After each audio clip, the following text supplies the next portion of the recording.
Good morning, one and all. Let us wait for the usual person to join. Once he joins, we will start the program. It's already 9:31 and only 5 are there. I don't know what about others. Hmm?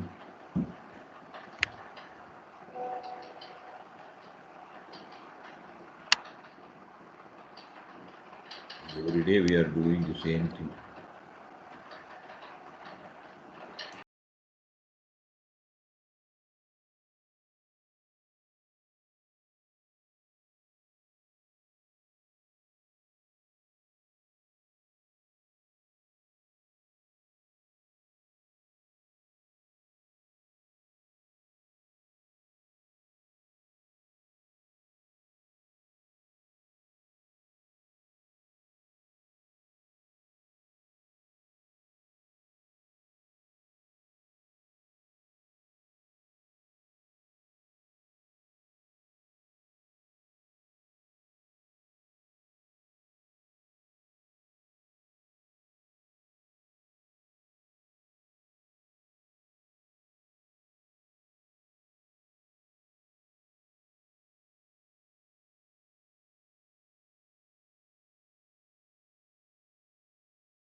Dear participants, good morning.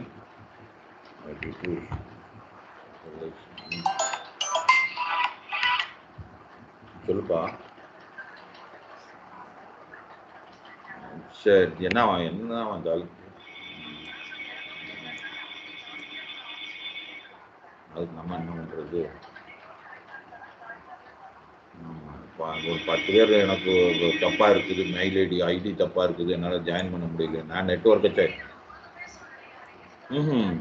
இந்த உங்கள் ID தப்பாக இருக்குது, இது பண்ணுங்க. நான் வந்து network கனெக்ஷனை check பண்ணுறேன்னு போட்டுவிட்டேன். அதான் ஃபோனில் உட்காந்துக்கிட்டு நெட்ஒர்க்கை போட்டுக்கிட்டு.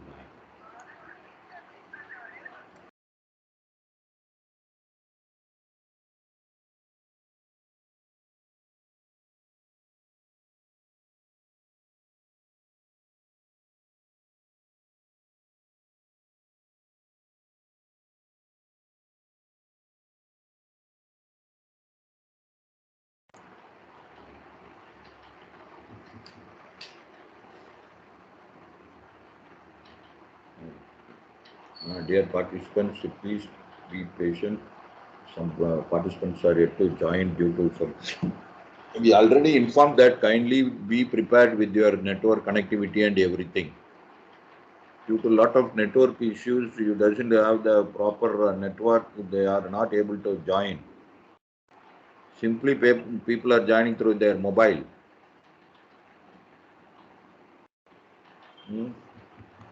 Already it's 9:40.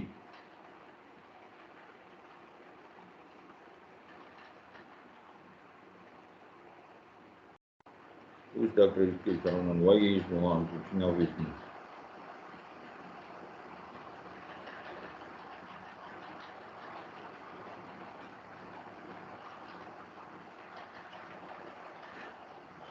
Please try to keep your network connectivity in good form. The bandwidth and everything.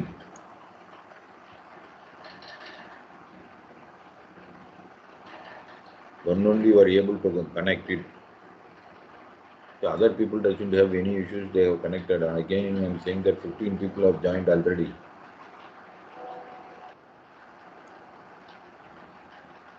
See, unable to connect, what we can do? Your network problem is there.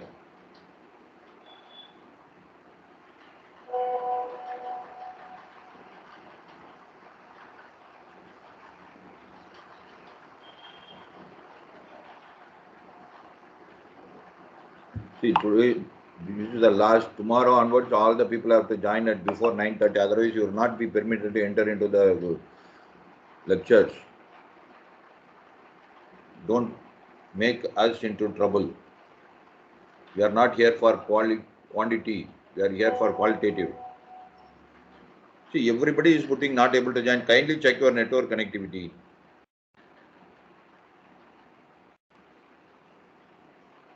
Other people are joining.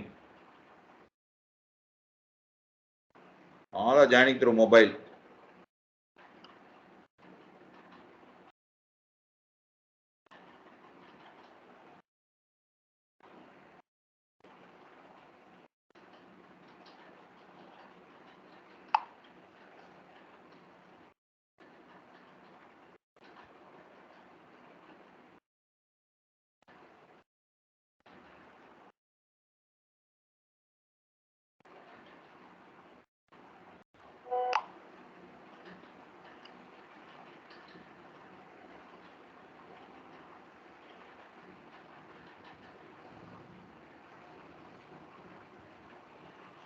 The resource person is joined. Who is that unknown user? May I know who is the unknown user?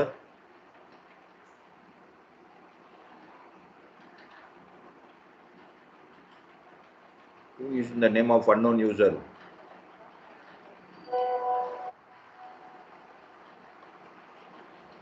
Who is the name of unknown user? I am removing them.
Yesterday there was no issue. Today, how, I don't know why all the issue. The login ID is same. See, once the connectivity is good, then only you can able to join.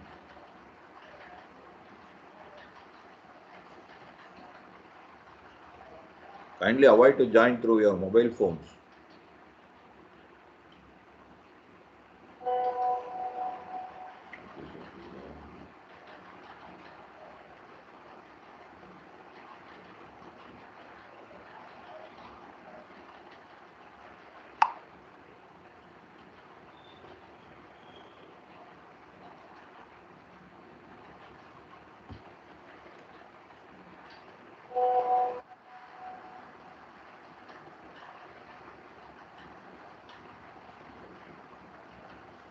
Dear participant, anyone interested to introduce the today's chief guest? Dear participants, or shall I call by name? No other option.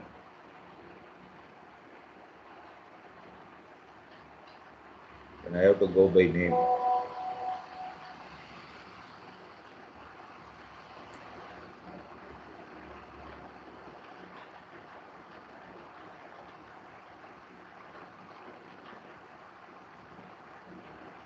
Dr. Vail Murugan has joined, Dr. Sundar has joined, Janagi Rajaramana has joined. All the people have joined.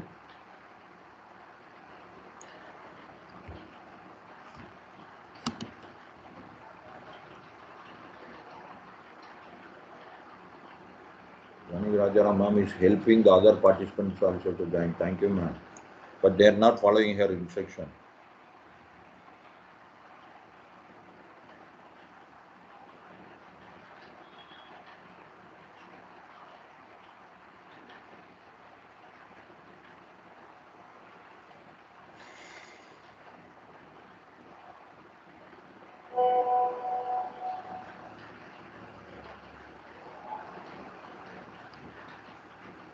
Sir, good morning, sir.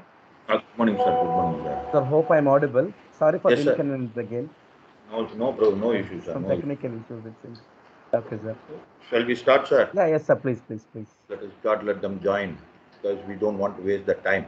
Okay, sir. Yeah. So, you are also busy, so we want to utilize your time properly. So, very warm good morning to one and all. It is still people are saying that we are unable to join, other people are joining, right? So, very good morning to one and all present here.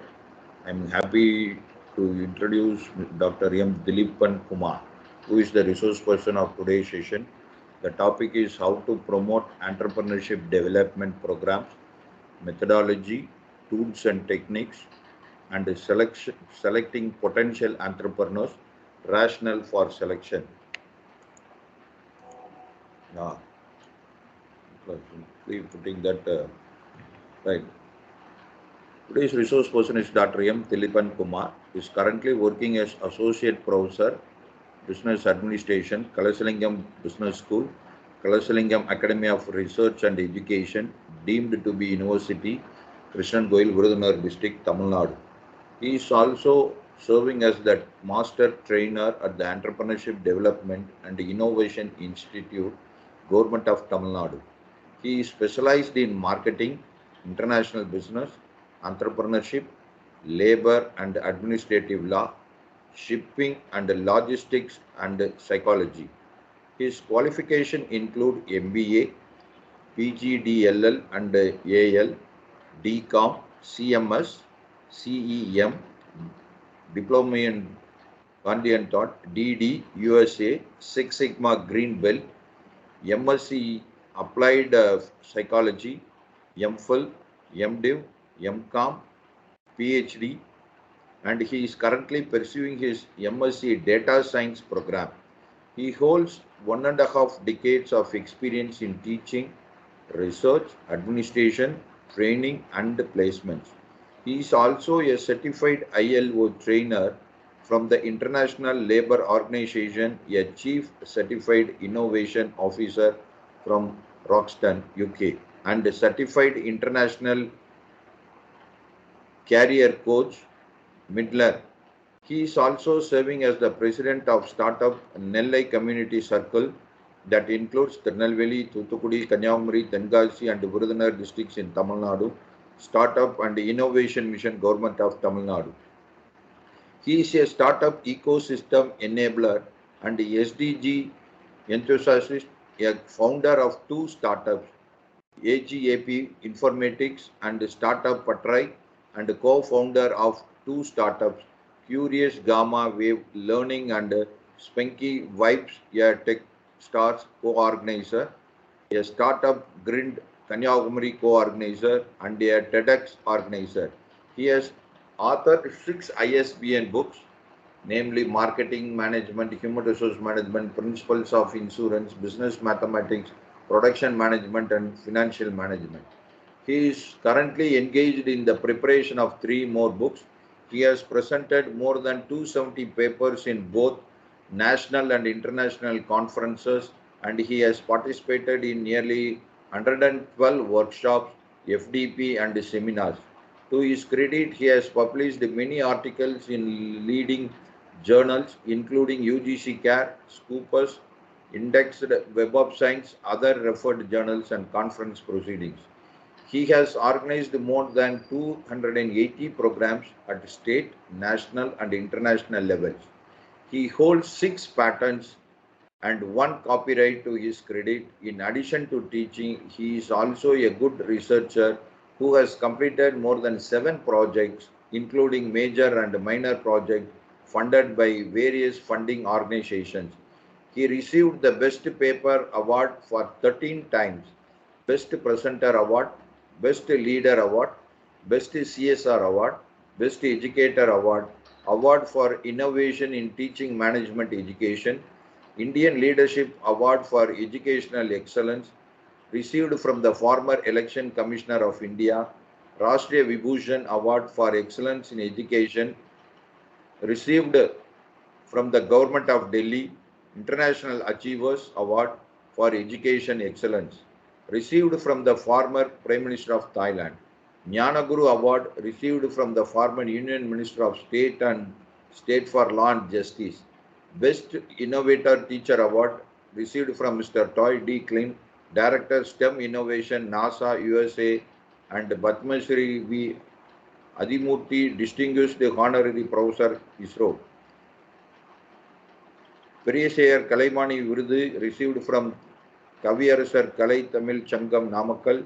Ilaya Bharati Virudu, Dr. Radhakrishnan Award received from the International Institute of Tamil Studies, an apex body of Government of Tamil Nadu, Chennai. Kalaignar Muttamil Virudu and Perashriyar Mamani Virudu, he has traveled to Malaysia, Singapore, Thailand, Israel, Jordan, Palestine, Egypt, and Dubai. He also serves as an advisor to prestigious educational institutions and as a mentor to numerous startups. He holds a professional membership in many associations and national and international levels. His mission is to do training, consulting, and mentoring with a number of national and international corporations. So with this brief, but still it's going on. I have cut shorted, and I hope all the participants has to utilize his expertise and enrich your knowledge and entrepreneurship. Dr. Dilip Kumar sir, once again I welcome you all on behalf of the Mannar Tirumala Nayakar College. Now you can carry on, sir. Thank you, sir.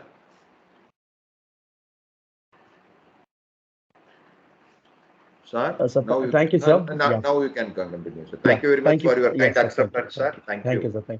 Thank you for the nice introduction, Dr. Anbumali sir. Anboli sir.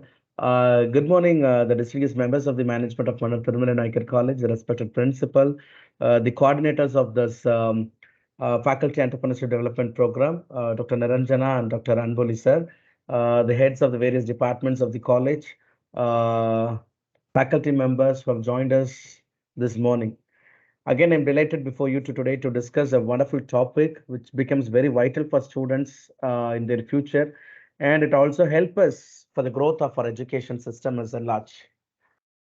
So as the topic, it goes like, how are we going to, being as an entrepreneurship educator, how are we going to promote this entrepreneurship development programs, which is in short, we call it as ADPs, the methodology, the tools and techniques that what we are going to deal in the session one and two, and probably coming to the session three, we'll be dealing with how are we going to select the potential entrepreneurs, the rationale underlying for the selection. So coming to the session one and two, the most important thing is before getting into the session, let us need to understand what is the importance of entrepreneurship. So entrepreneurship has its own definition when it comes to theoretical part or textual.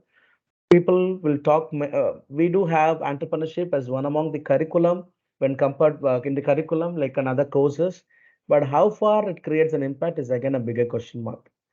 So I'm very much happy that at least DST started funding to create an innovation fever and entrepreneurship culture among the higher education educators at the very first, and thereby the spark can initiate the rest other higher education learners so that across the nation we can able to create or we can able to bring the innovation fever and at the same time entrepreneurship culture because which becomes very need of the hour again.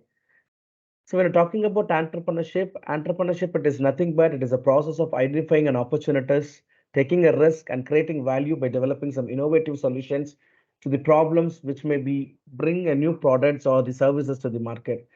When you're talking about these things, it goes beyond uh, starting a business which can encompasses various aspects of creativity, innovation, and resourcefulness. Why is that we need entrepreneurship is before getting into the content, let me talk on one particular point. When you're talking about the gross and enrollment ratio when it comes to higher education, we Tamil Nadu stands first in the when we compare with other states in the country, and the gross enrollment ratio of the country is very less when compared with Tamil Nadu again. So every year, almost there are lakhs and lakhs of people. I'm talking about the undergraduate alone. Lakhs and lakhs of people are coming out with their graduation. How are we as a faculty team going to put them into the job? That is again a bigger question mark. Because one thing that I want to stress you was, to one other end, we are talking about the job market is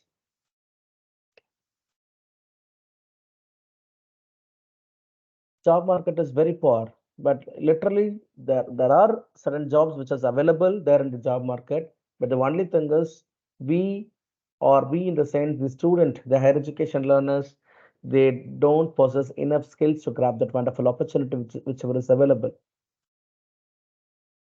So to this particular note, what we as a faculty is going to do when it comes to placement, and when it comes to placement, when the automatically the trends goes in a negative aspects, how are we going to have a good admission in the college?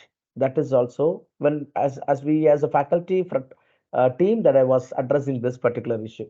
So this is again in front of us, number one.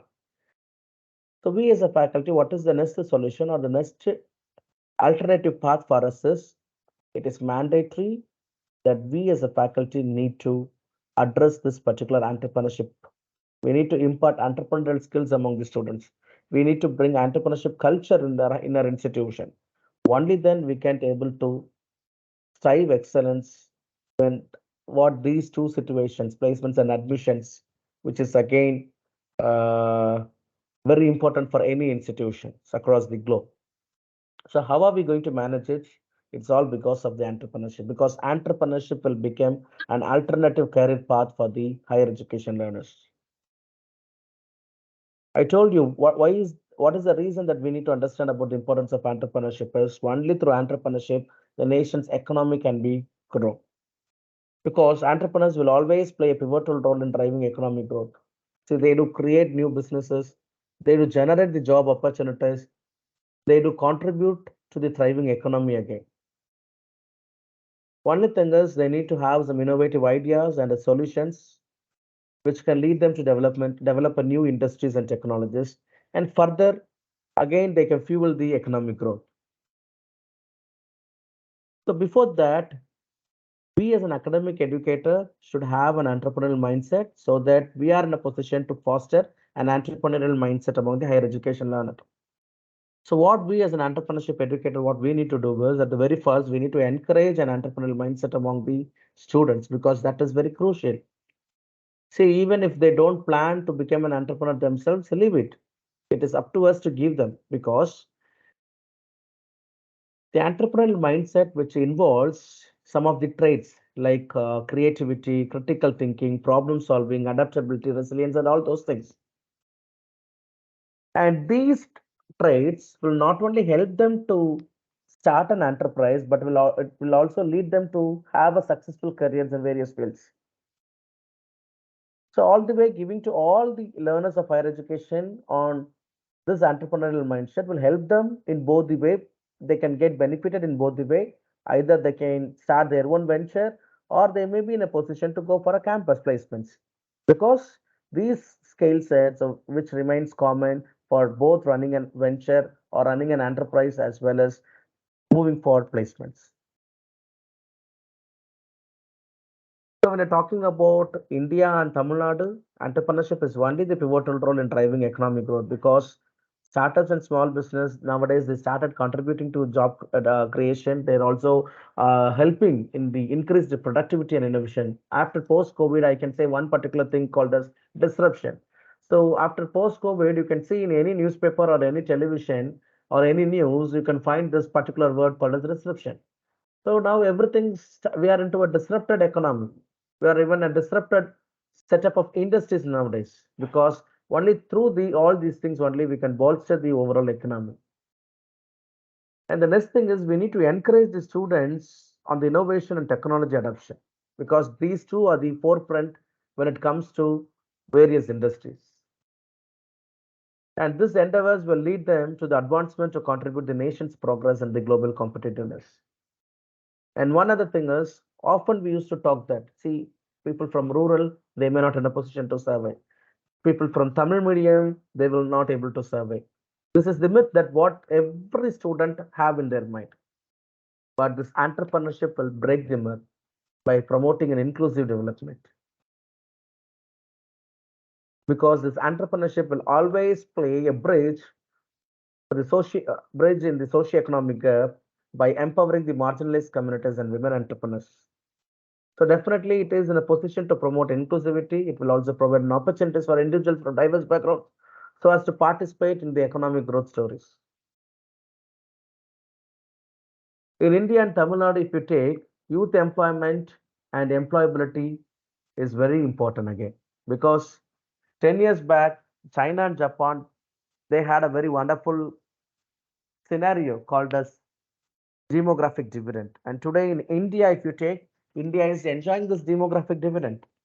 But my question to you as the participants or to the audience, either the demographic dividend, what we are facing in India right now, unless and until if it has not been transformed or changed into a talent dividend or a skilled dividend, enjoying this demographic dividend is meaningless.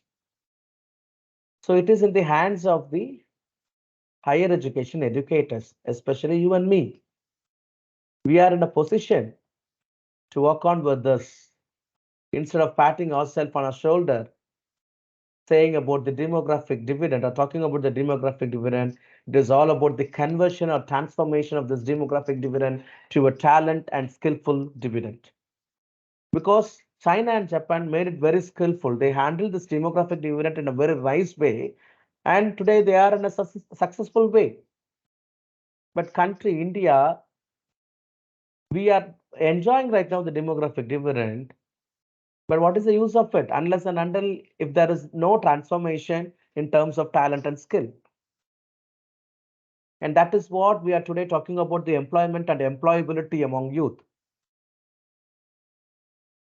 And country like India, especially Tamil Nadu state, faces a significant challenges today in providing the employment opportunities for its youth. How are we going to emphasize the entrepreneurship education? And how are we going to support the higher education learner to offer an alternative career path so that they we are in a position to reduce the unemployment rates both in the state and the country. And now today, you can take there is a lot many diversification of industries is being getting happen. When you're talking about diversification of industries, India's economy is still largely dependent on the traditional sectors. And that's where the reason still we are a developing nations. Because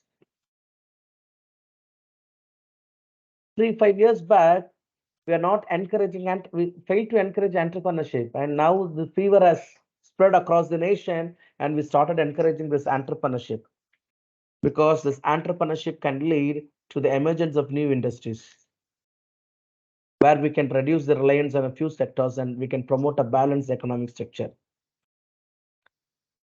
I can even put forth a case.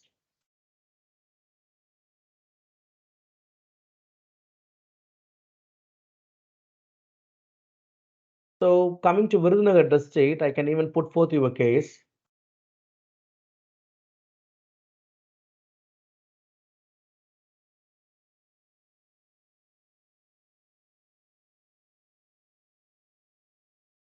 So if you take Virudhunagar district, one of the prime response thing is like I can put forth on one particular part like printing industry, the offset printers. The offset printers, they didn't move on to the digital transformations where they become obsolete now and they are not in a position to run their business. The entire business are gone because they are reluctant to go with this technological advancement. And that is what the main reason. So now we need an urge of emergence of new industries. And coming to another most important point when you're talking about in India, we need to address the brain drain. I don't know how many of you know about this particular concept called as brain drain. Because India experiences significant brain drain because the talented individuals seek opportunities abroad. When we started fostering a thriving entrepreneurial ecosystem across the nation, definitely we can encourage this talent to stay in the country and we can make them to contribute to the growth at all nooks and corners across the nation. As I addressed you very earlier about this higher education gross enrollment challenge, entrepreneurship is the only way where we can create more ventures and ultimately at the end of the day, we can make our learners to be a job creators instead of being a job seekers. Every institutions, if you go, they will put a banner in front of their gate showcasing the students whomever is got placed in companies like MNC companies, the highest salary, average salary, and all those things. And if you see last 2, 3 years or else post COVID-19, it is very difficult to see the placement banners in most of the institutions because the people those already in the job itself been sent out. Layoff is getting happen in most of the MNCs. So what are we going to do in that particular case? We as a higher education faculty, how are we going to tackle these placement issues? The job market, we're not in a position to always observe all the graduates every year, whomever is graduating. And that is the main thing leading to placement challenges for higher education institution. And the way by which we nurture entrepreneurship, definitely we can produce graduates who are better equipped to start their own businesses. And one or another way, we can reduce the pressure on traditional job placements.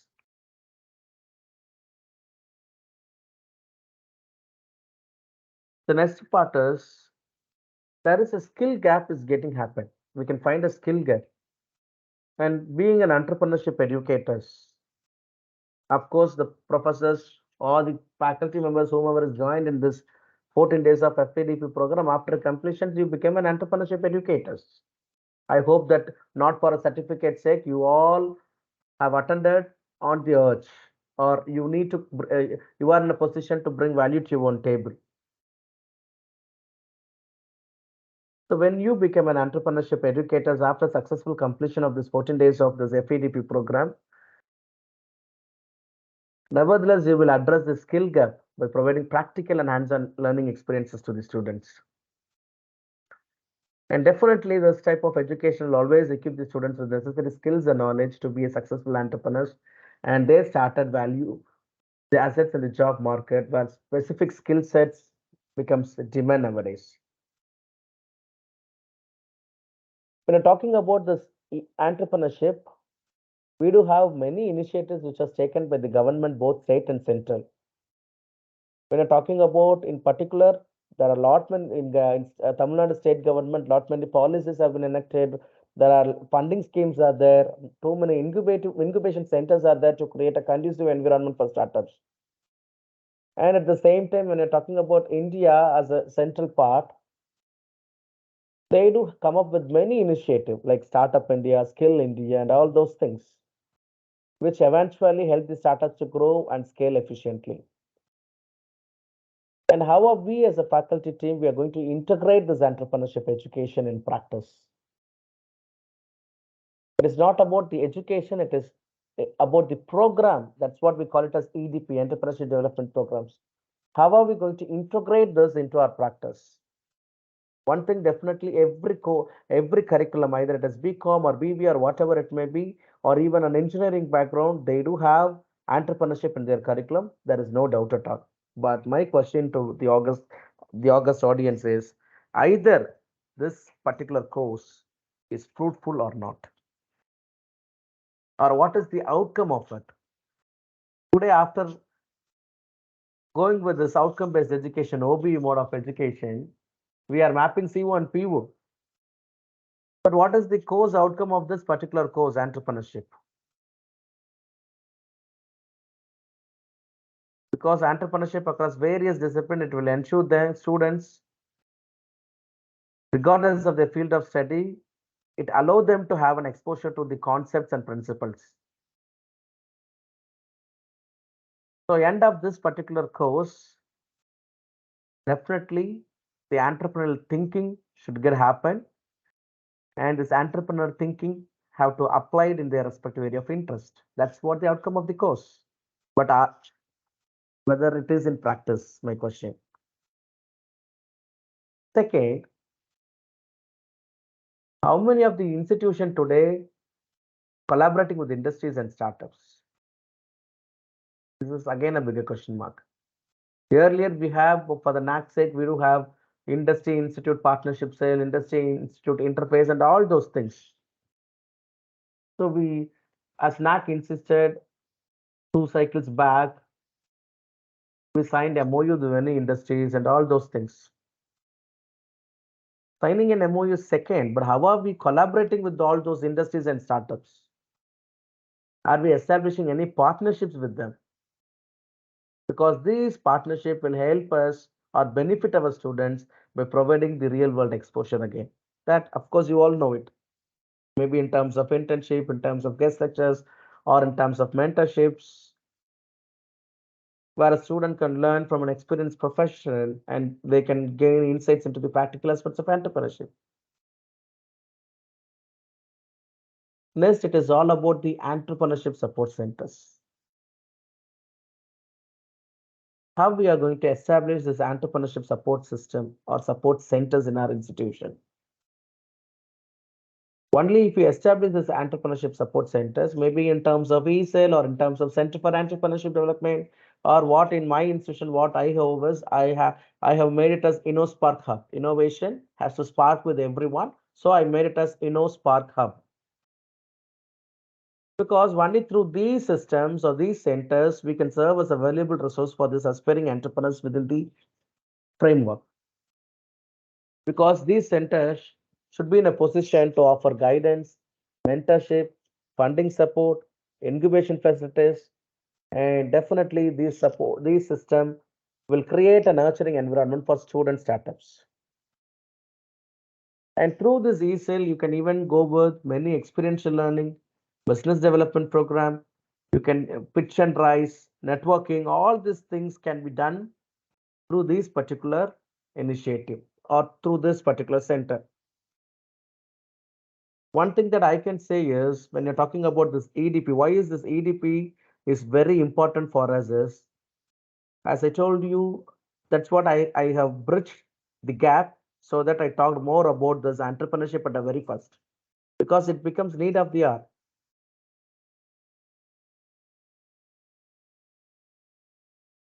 The promoting this EDP is like, I can even say in my case what I am doing, so that if you are interested, you may also continue it. It is not about copycat. It is something that even if you start doing it, I am the first person who can be very happy, because what we used to do was, when we are I can even put forth one of the EDP program what I initiate in my institution is InnoSpark Hub. When you're talking about InnoSpark Hub, we do have MBA programs and BBA programs.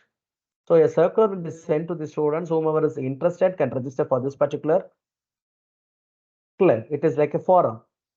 So students normally they will show their expression of interest to this hub, and after then we'll ask a nomination from them. Whomever is interested to be in the leadership council, like the president and vice president. In some cases, you can name like that. In certain cases, you can name like this one, like prime minister, president, cabinet ministers, minister for publicity, minister for fundraising, and all those things. It is left to the choice of the individual faculty educator or the faculty coordinator, whomever is handholding of this particular entrepreneurship cell. So once this nomination has been happened, the next thing is, people those who have nominated will be called for an interview and they will be submitting their proposals. Again, ESL is not faculty driven, it should be student driven, because faculty has to be there as a supportive system for the students. It should be of the students, by the students, and for the students. And what we used to do is, we'll ask the students to submit their own proposals if they have been nominated as member in the leadership council,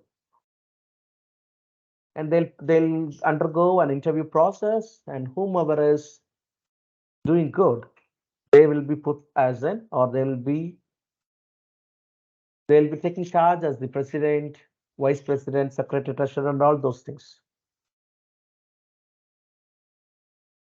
And that is the first step. When we are establishing the center, we need to go with. Then the faculty educator, whomever is coordinating with this ESL, the faculty coordinator, of course, should sit with this leadership council and to develop the programs. A calendar of events should be prepared. On the first week of November, what are we going to do? On the third week of November, what are we going to do? On the first week of December, what are we going to do? So you should need to plan your calendar of events. And you need to work on with the calendar of events again. Excuse You me, can sir. Sorry for the interruption. Yes, sir. Dr. M. Madhavan, sir, can you switch on your camera? The camera is on. Dr. M. Mahadevan, sir, can you Dr. please M. switch off your Mahadevan. camera? I think, or else we can't able to do it. That is a issue. Okay, sir. Thank you, sir. You can continue. Sorry for the Thank you. inconvenience. Yeah, not an issue, not an issue. So how are we going to develop with these particular programs that will eventually will help us to move on to the next level, starting from a faculty development program, because every department should have at least one or two professors who can handhold these things, because the entire ESL coordinator alone will not run to each and every department. So a ESL coordinator should have a supportive system from the faculty side also, so that you can eventually take this to the next higher heights. So what you want to do is nominate each faculty members from the department. You can run a FDP program for them, maybe for 1 or 2 days. Let them even also know about the entrepreneurial concepts, the mindsets, and everything, so that they also help you in bridging the gap among the higher education learners. Then you can even, from every department, you can even pick 2 or 5 students. You can even go with leadership workshop for them. So this is the way that we need to move on when you're talking about this particular programs.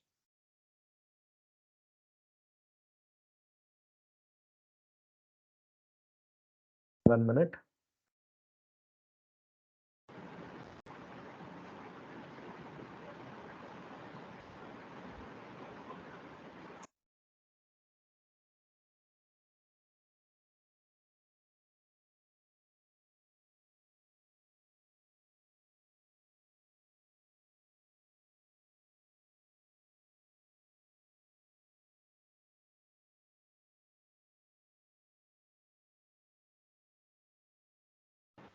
So the thing is like, how are we going to have a methodology in the sense? Methodology is not about running a program. It is all about the effective outcome of the program. Now, of course, I think so that when you're talking about Tamil Nadu government, we do have two initiatives, which was an autonomous body of the state for the state of Tamil Nadu. One is TDI and another one is TANSIN, which has been branded as Startup TN. EDIA is nothing but Entrepreneurship Development Innovation Institute, which is run by government of Tamil Nadu again. The next one is Startup TN again. So these are the two things, because EDA works with the school and higher education, where Startup TN works with the early startups in terms of funding, in terms of mentoring, in terms of guidance, and all those things. And one way or another way, central government has also come up with many programs. And one of the initiative of Ministry of Education is IIC, Institution Innovation Council again. But one thing, one or another way through this IIC, now everyone started doing programs with the institution, and I'm happy about it. But my worry is, what is the outcome of this particular program? What is the end result of this program? It is not about getting the star rating, 3.5 star, 4 star. It is not about getting star rating out of each and every programs, or at the every quarter, or at the end of the year. How many startups have been generated, or how many startups have been created, or how many student innovators are there in the campus? That is very essential, and that is the real impact of this running this IAC, the institution. So the institution, what they can do, they can work on sharing the success stories of entrepreneurs. It is not only the success stories, it is mandatory that you need to go over these failure stories of entrepreneurs too. Only then students are in a position to build the resilience again. Yes, you can go with organizing some periodical workshops, seminars. You can even bring some entrepreneurs to your institution. You can make them to interact with them. If students, those who are having great ideas, you can bring in investors. You can put them on in front of the investors, let them pitch. And you can also create a mentor pool where the student innovators can get proper guidance and the mentorship again. Maybe 6 months once or a 3 months once, or on an annual plan, you can go with running hackathons, maybe particular or specific or in general. You can go with idea competitions or some of the challenges. Like, see, one thing that I can say, what I did is like, when we are celebrating the 75 years of independence, we run Startuppreneur 75. That is one of the event. So what we did is we have made a circular, we have sent a circular to all the students. Whomever is interested in this particular drive can register your name. They need to run a stall for 2 days. Stall in the sense, it is not the entire day, it is only on the time of break, the interval breaks and lunch breaks. They need to put the stalls only on these break times. And people, those whomever is registered for this event, will be given with 75 rupees as a seed money. So if 20 teams are registering, all 20 teams will get an equal 75 rupees to every team, to each team. And they'll invest the 75 rupees and they will run their business on day one. And the profit, whatever they are getting it on day one, at the end of the day one, they will invest it on day two, the second day. So end of the second day, they will calculate their profit, and day three, they will come up with a presentation. What about their investment? What about their ROI, the profit what they have earned, and what are the strategies that has been employed to reach that particular profit? So based on the thing, the best startuppreneur will be awarded. So this is one case where you can spark or throw the light of entrepreneurship among the higher education learners.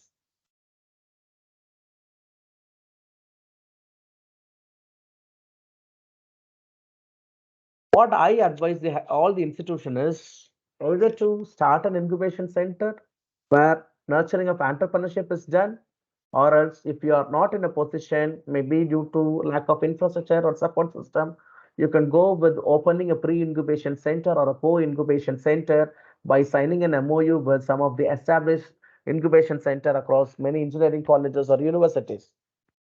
Because that is where you are building an entrepreneurial ecosystem within your institution. You can go with mentorship, networking, and lot many opportunities will be thrown to your institution.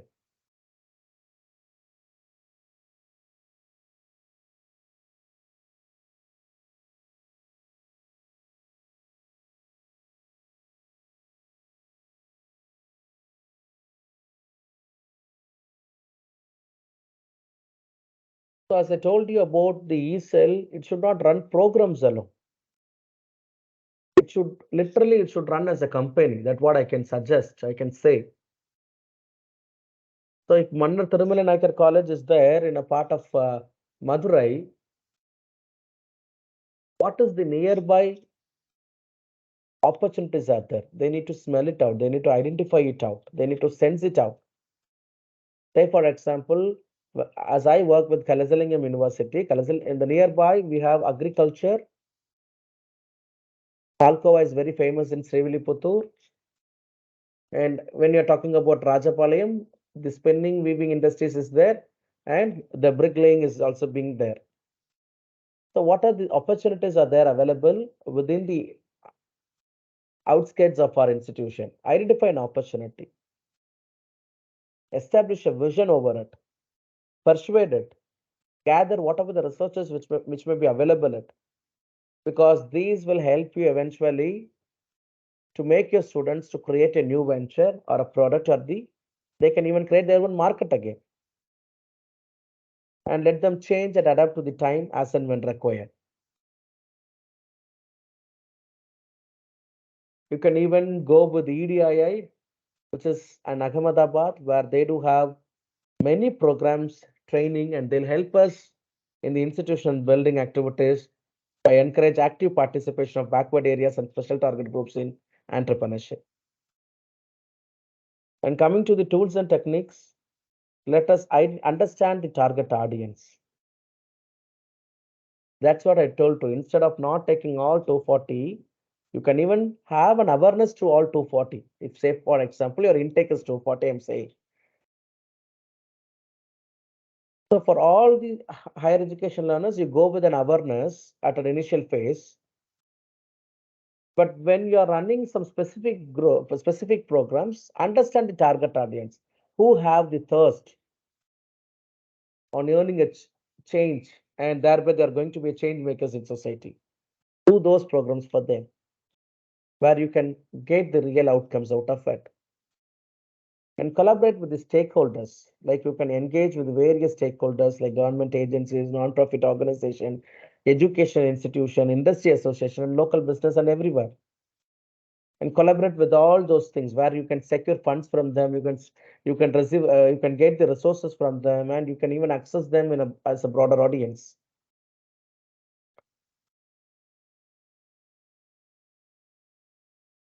Run as many awareness campaigns.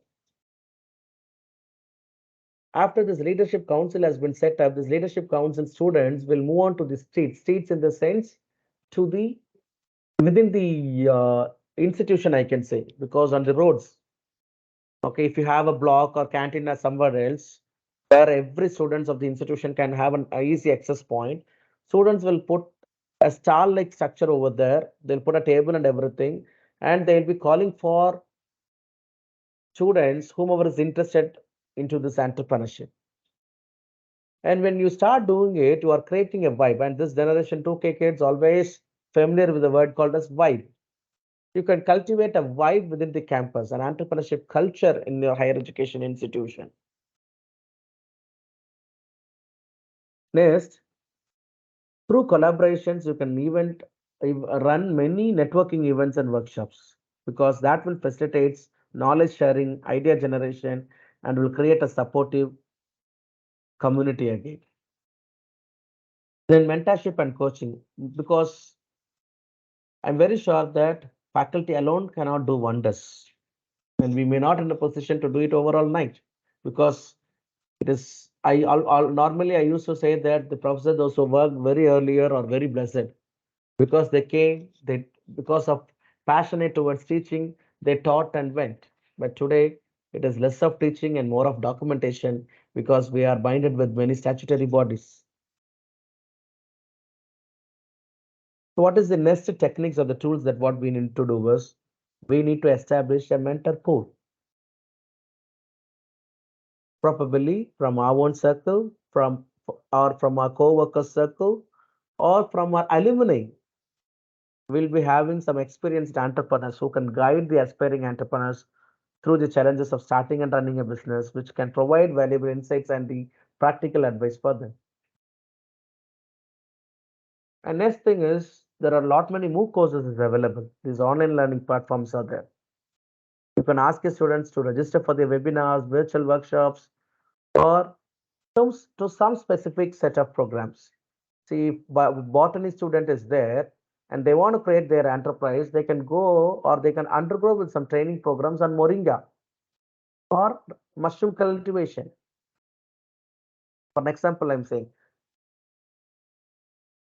if a CSE student is there, they can work with his farmers and they can undergo or they can easily understand the real problems what the farmers are facing. So they are in a position to come up with some technological interventions to them where an agri-tech startups can emerge.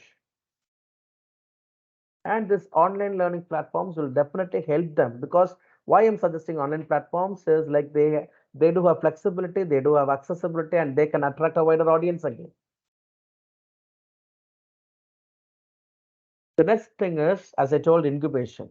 I request every institution to establish an incubation center, or else it is not an issue that you can collaborate with some of the established institutions, because you will get an additional support, resources, opportunities from them. The sense why I'm saying this is when an established incubation center runs a program, your students will be also given with an opportunities. So that is again a supportive system. Then do as many competitions and award them with the prizes, because this generation expects that. And this type of competitions will definitely generate interest and excitement, which eventually encourage more people to participate in the entrepreneurship development programs. Next, go with case studies and success stories. Why is that we need case studies and success stories? See, we all know about Satya Nadella, who is an Indian-born engineer and CEO of Microsoft. And when you're talking about his success story, because only under his leadership, Microsoft has embraced a cloud computing and artificial intelligence, and this transforms the company into a tech giant. And by driving innovations, they have influenced various industries worldwide. So, one of the success stories of Microsoft. And there is one other startup, Biocon, and Kiran Mazumdar Shah is the founder of this Biocon. Biocon is nothing but a biotechnology company again, which becomes one of the India's leading players in the biopharmaceutical sector. And her efforts have significantly contributed an affordable healthcare solutions globally now. So this is one of the success story. And very known success story is everyone know about Ola Cabs. And Bhavish Agarwal, the co-founder of Ola Cabs, and Ola Cabs again being a ride-hailing platform, becomes a major player in the transportation industry in India now. And automatically, now they started expanding into the international markets again and competing with the global giants. So earlier, when they are starting it up, it was like a small venture, and now eventually they are growing more and more year over year. So these success stories can be communicated or thrown to the students as and when required. And I can even say some of the case studies of Tamil Nadu startups. Again, when you're talking about Tamil Nadu startups, it is again a story of resilience and innovation. The Freshworks is a company which was founded by Girish Mathrubudam in Chennai, Tamil Nadu again. Earlier, it is again a leading software as a service. That's what we call it as SaaS company. Chennai is very famous for SaaS. It offers customer engagement software at the very first, and now they gained a global recognition for its innovative solution again. And we all know Zoho Corporation, which is headquartered in Chennai, was founded by Sridhar Vembu. And now this company, they are providing a suite of business software applications, competing with the global tech giants, and they do have a clients worldwide again. So they are serving clients worldwide. And if you're taking Chennai, you can find lot many health startups over there in Chennai who are using the technology to improve healthcare delivery and management, making a positive impact on the healthcare sector. So what you need to do is these success stories and case studies, you need to put forth your students. You can illustrate them.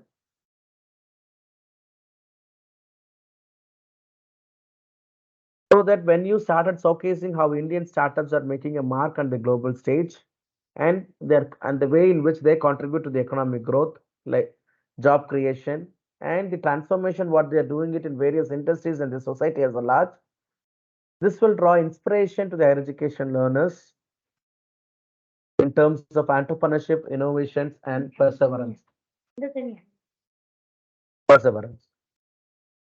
So this is what we need to do. The next thing is alumni. 1 minute.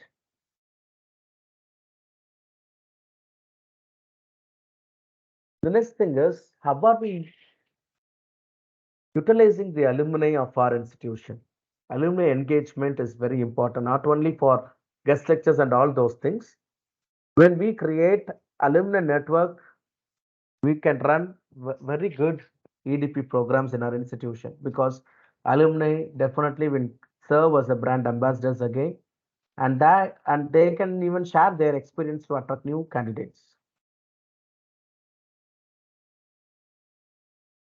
And through entrepreneurship cell, you can go with one of the main EDP is like that. You can go with customization.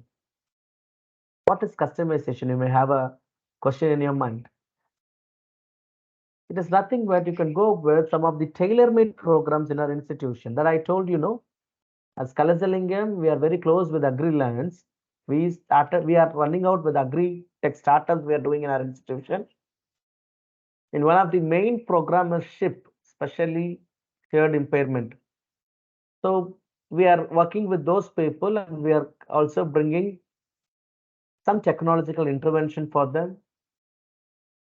So you can identify the opportunities whichever is near to you so that you can run a tailor-made or customized program for your students to offer some of the solution to the underlying problems.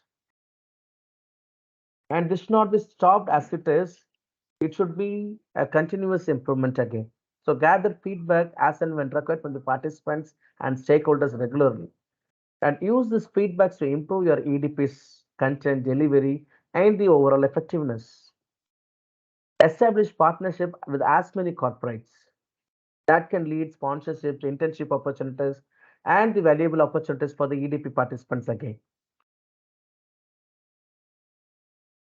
Next, go with getting some government support and policy. You can even collaborate with the EDIA Tamil Nadu, or else you can collaborate with Startup TN,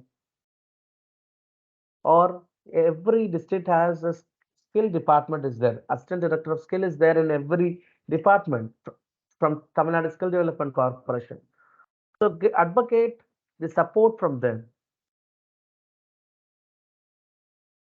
And that is also one way where you can encourage entrepreneurship and you can make it easier for entrepreneurship to start and grow your business. The most important thing is go with an impact assessment. Always what I can suggest is you can measure and showcase the impact of the EDP by tracking the success of participants. That's what I told. It is not about running an ESN. It is not about running a Center for Entrepreneurship Development or IIC and all those things. It is all about how are we coming up with real outcomes of the impact of the running all those things. How many businesses have been started? Or what about the revenue that our students have generated? Or to how many of their juniors, if there are third year students are there, how many of them provided opportunities for internship opportunities for their juniors? How many jobs have been created over it? And this impact assessment is very important because one particular success mantra is this impact assessment will attract more participants and the stakeholders again. So these methodologies, tools, and techniques will help you out effectively promote the entrepreneurship development programs where you can nurture a culture of entrepreneurship in your own higher education institution. And the future skill sets, when you're talking, the skills which are for the future demand, it is all about creativity, communication, collaboration, empathy, networking, and decision making. And all the skill sets you can impart to the students through this entrepreneurial development programs. Make your college as an entrepreneurship college or the startup college. It is not only that engineering college can alone do wonders. Even an arts and science college can also do a wonder. Earlier, before I joined Kalasalingam University, I worked 3 years in another arts and science college where we have created many impacts again.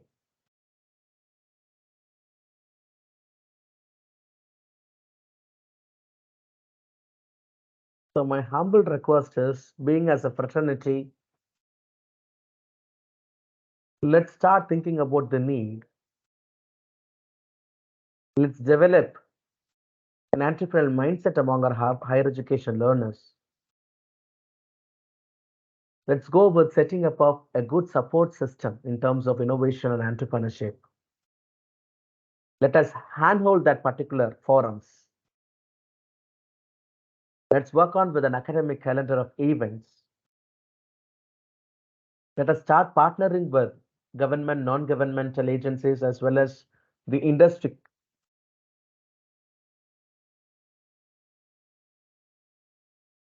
Let's run as many as programs in the campus.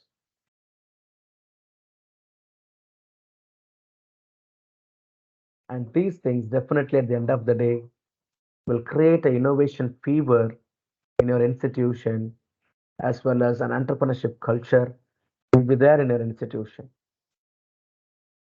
When this can be done automatically, you may not run behind the student will start running behind you because end of the day we are bringing value to our own table in terms of entrepreneurship.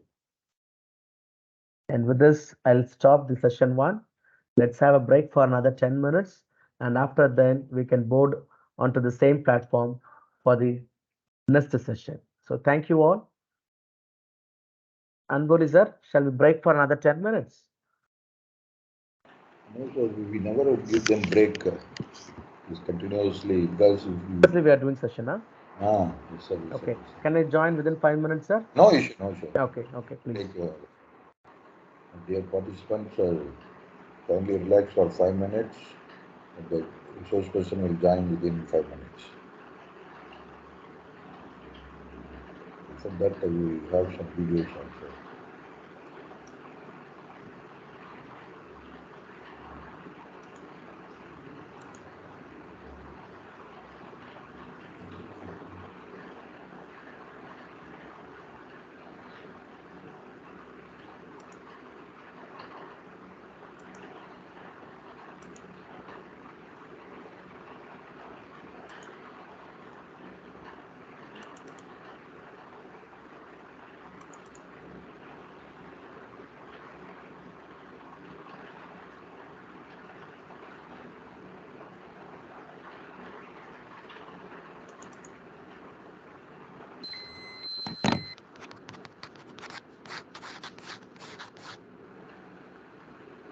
It was a really difficult time when I left my job.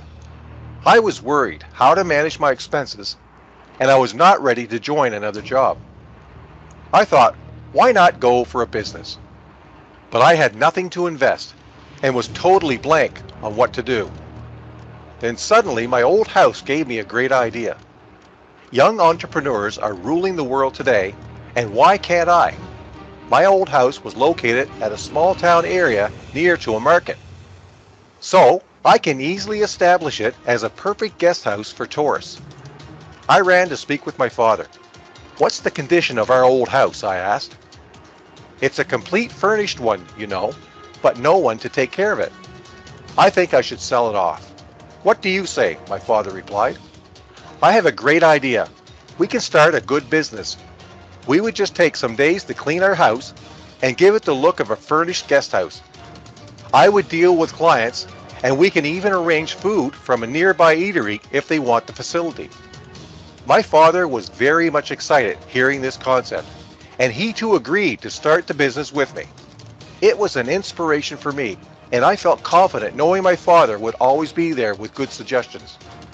We started preparing a plan how to renovate the house, and even he consulted with an interior designer who incorporated a nice look for our house. I posted advertisements on Quicker, OLX, and other classified sites, and even developed a small website with good pictures and details.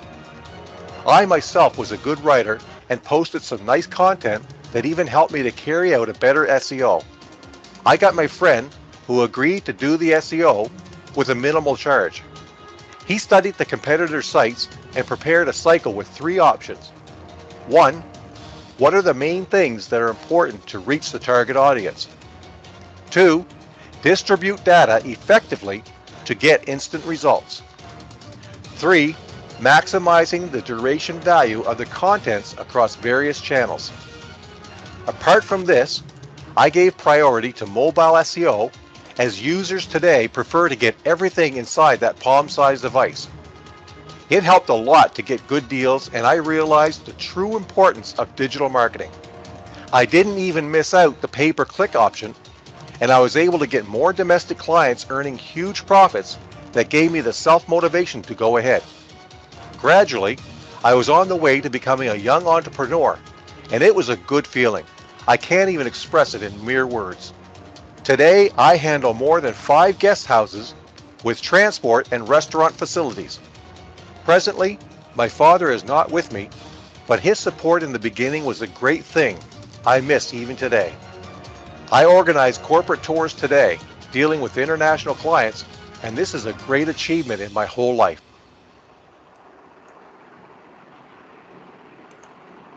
Dear participants, I hope you have seen this video. You can play this kind of videos to motivate your students to become an entrepreneur, to inculcate the entrepreneurship mind among the students.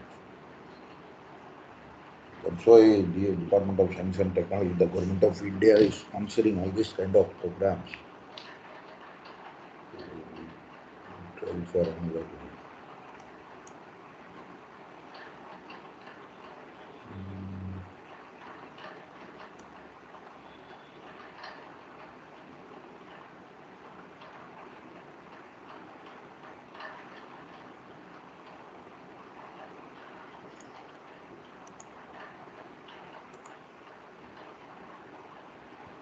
So I hope you have, for the past 3 days, you have learned what is entrepreneurship, who is an entrepreneur, what are the characteristics, what are the entrepreneurial process, all these things. Today we are learning about how,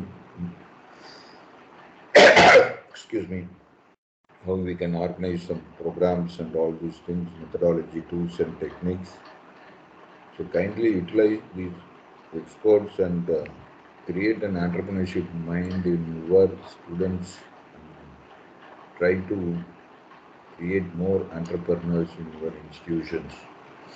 Because you can see the knack and everything is asking how many entrepreneurs have been developed in you from your institution. See, everything it is must for knack, NIRF and everything. So kindly utilize the experts and try to create more entrepreneurs from your institution that helps the nation to grow more. So kindly please be there Within 2 minutes, the resource person will join with us.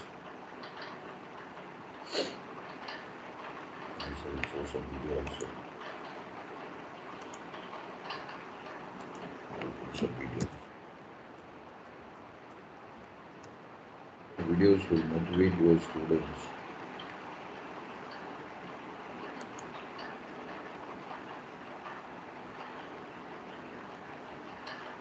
A lot of stories, young entrepreneur stories are there.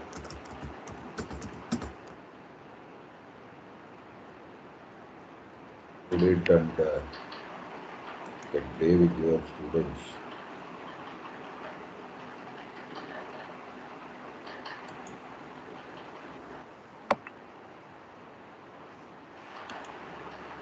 Just a minute, I will share the video.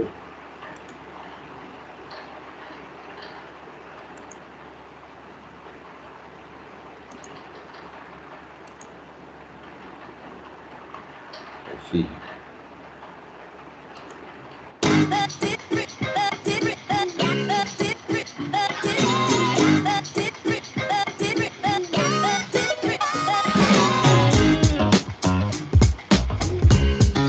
Hello everybody, my name is Joshua. My name is Kayla. My name is Isaiah. My name is Micah. And all together we are The Yummy Brothers! We started Yummy Brothers, which is a gourmet cookie company, a few years ago. And since then, we sold over 1 million cookies across the U.S. Business is booming, baby. Want to know our secret to success? We have an acronym called CASH. It's the first thing you need to know before you ever start a business. K stands for knowledge. When we first started out our business, we already knew about baking thanks to our wonderful mom. But then we had to learn about selling, advertising, and also packaging our cookies. A stands for attitude. You need to have a great smile on your face and a great attitude, and nobody will buy your cookies or your products.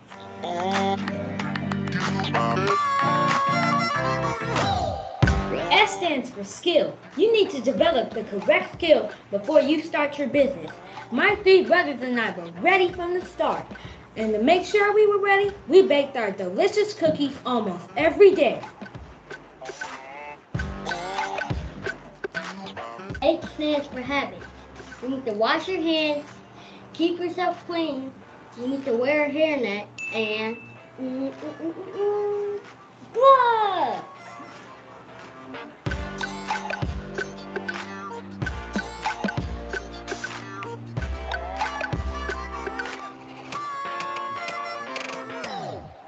And that's our secret to success, ladies and gentlemen.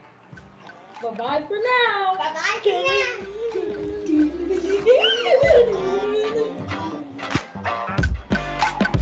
See how the young kids are doing their business and they have been success.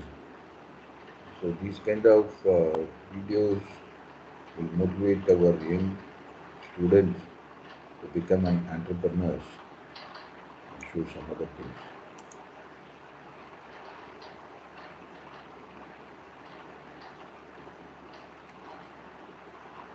Which is this? Do you have the courage to make 8 lakhs a month, which is 1 crore a year? See, many people will get offended by the ad and things that I'm going to share right now. Many men and even women do not have the courage to follow their dream, to work hard, put in the effort and do something which is not being usual, which has been conditioned by the society, media and the education. A lot of people will skip the ad right now. In fact, 90% of you would not even like me because, oh, Dave Gadvi is making too many ads and pushing people, charging this much. You know what? It's okay, you can skip the ad. But there is 10% people watching this. They will say, you know what? Let me listen to what this guy is saying. Most of us, we have become chicken-hearted right from the school and education system. We became too comfortable in our job. We always admire people, think that, oh, this guy can do it, that girl can do it, they become millionaire, they become rich. I can't do it, I'm this, I'm that. Stop all this nonsense. For 1 minute, I want you to think, what if the life that you want, it's actually possible? All it takes is little bit of courage. You don't have to break the mountains like Dasarath Maji. पहाड़ नहीं तोड़ना है, बस छोटा सा चीज करना है at the comfort of your home. Is just have an open mind, attend this 3-hour webinar, learn the process of how to find the passion and convert that into a business. सैकड़ों लोग कर चुके हैं, हजारों लोग कर चुके हैं. ये passion movement जो है, it's going to become a revolutionary movement. But you see, it's not about me. It's not about other people. It's about you. Yes, sir. Are you going to be part of that movement and the You can carry on, sir. You can carry on, sir.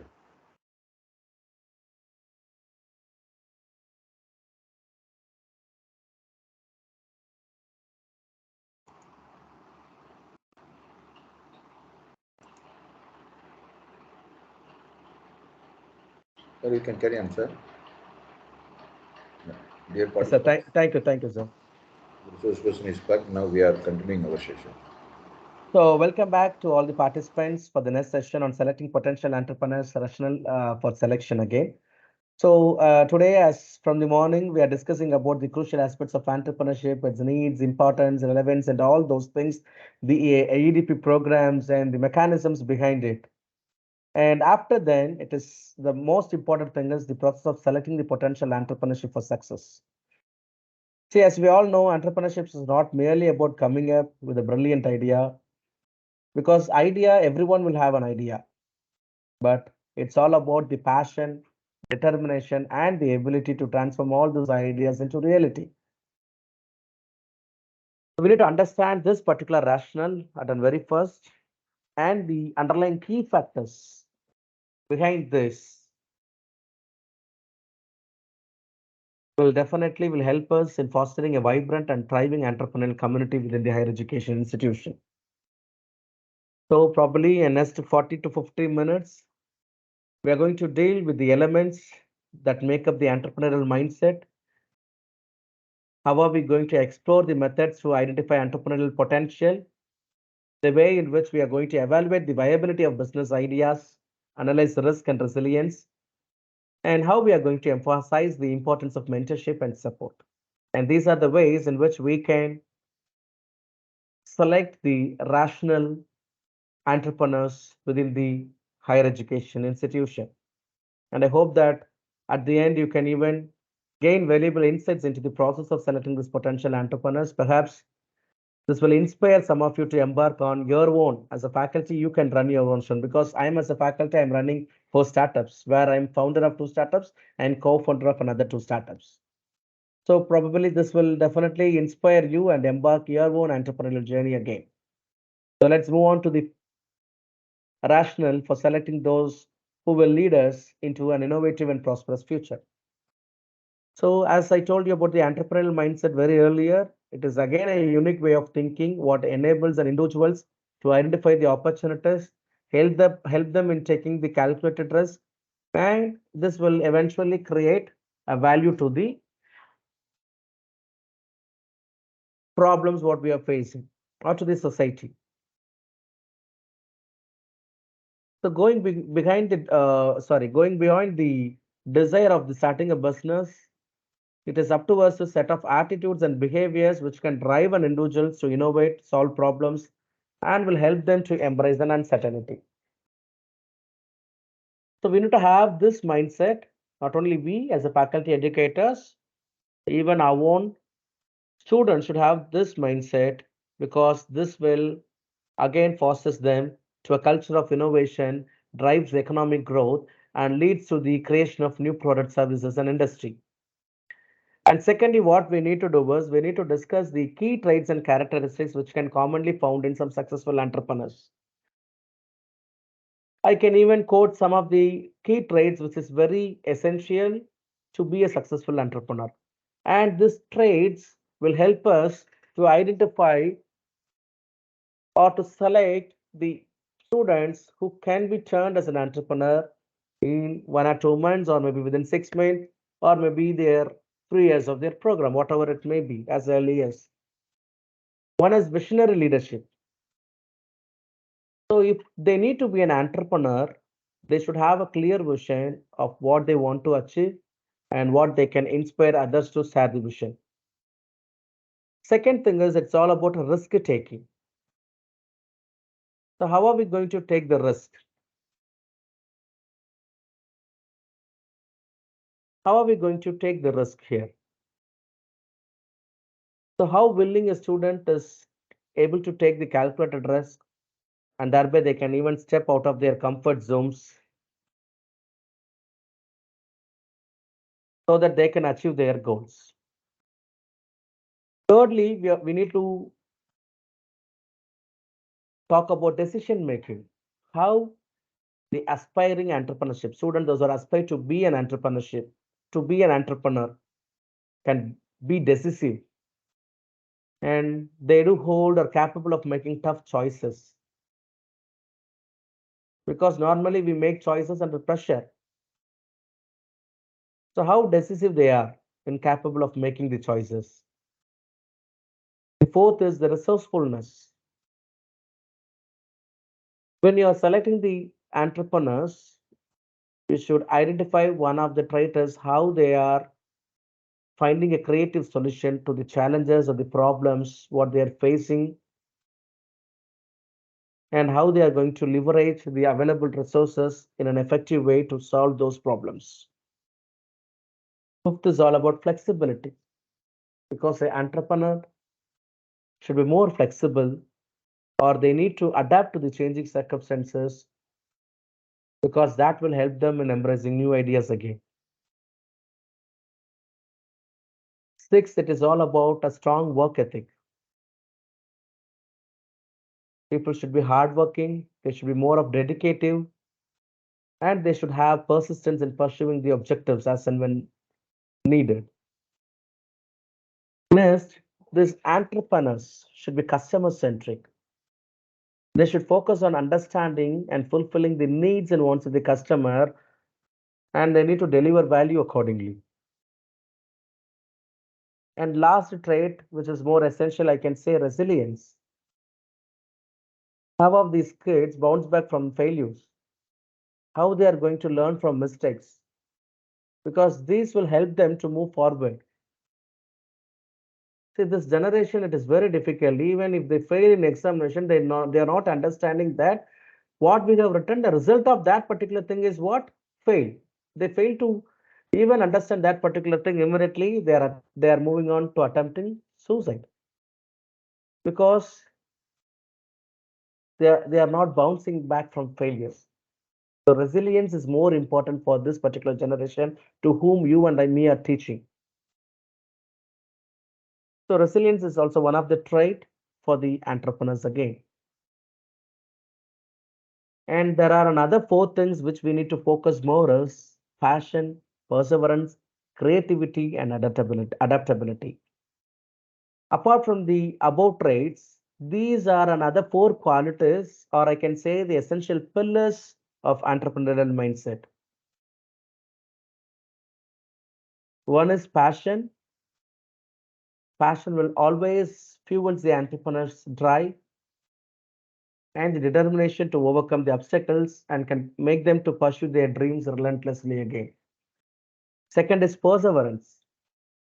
How we are going to build a business in a challenging situations, or how about our setbacks which are inevitable.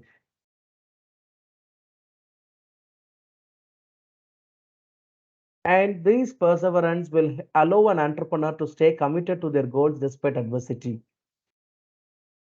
Third pillar is, I can say, creativity. How entrepreneurship can often involves finding innovative solutions to problems and can offer unique value proposition to the customers. And fourth most pillar is adaptability. So when you're talking about adaptability, nowadays, not nowadays, even post COVID-19, you all can understand one thing, that the business landscape is not remaining constant. It is not as same what we have seen earlier. It started evolving constantly. So how these entrepreneurs or the aspiring entrepreneurs can adapt to that particular change. And by adapting to that particular change, how can they seize their new opportunities? And even after seizing the new opportunities, how come they can stay ahead of the competition which is there in the market? So these four pillars is again essential for us to select the entrepreneurs.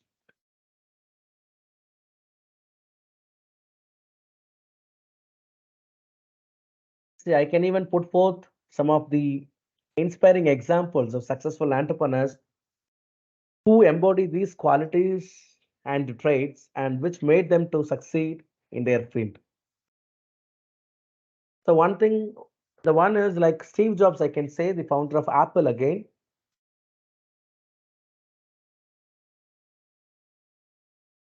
So Steve Jobs, one of the most important traits that Steve Jobs holds is he is a visionary leader again. He holds the vision. He is a visionary leader.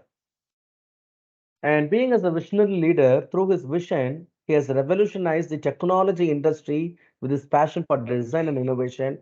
And today, even after iPhone 15 Pro Max is also there, they are going with another updations. So every time, the simple thing, he didn't go to the market, he created a market for him. That's what I can say. Second thing is Elon Musk, being the founder of Tesla and SpaceX. When I'm talking about Elon Musk, what immediately it comes to my mind is like he is entrepreneur who is known for his audacious goal.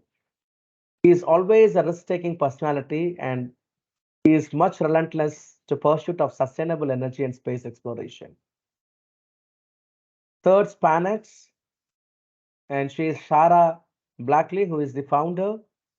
And what she exhibited is she exhibited creativity. So creativity is one of the trait by inventing innovative shapewear and the determination made her to become the youngest self-made female billionaire. And Amazon, you all know,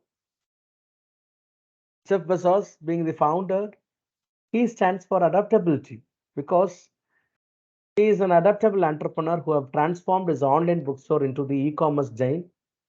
And we know it today that constantly diversifying and expanding its offerings.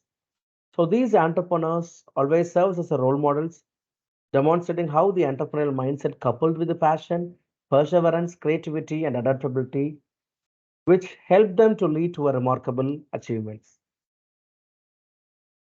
Next, we should know about how we are identifying the entrepreneurial potential.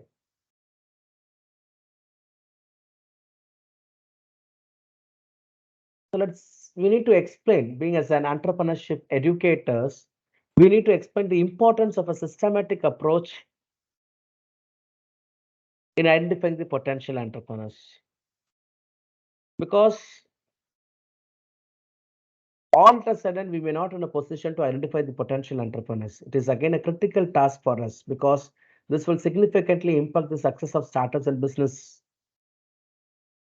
So one thing is when we go with the systematic approach, we can ensure that what is all about the informed decisions and reducing the likelihood of overlooking talented individuals.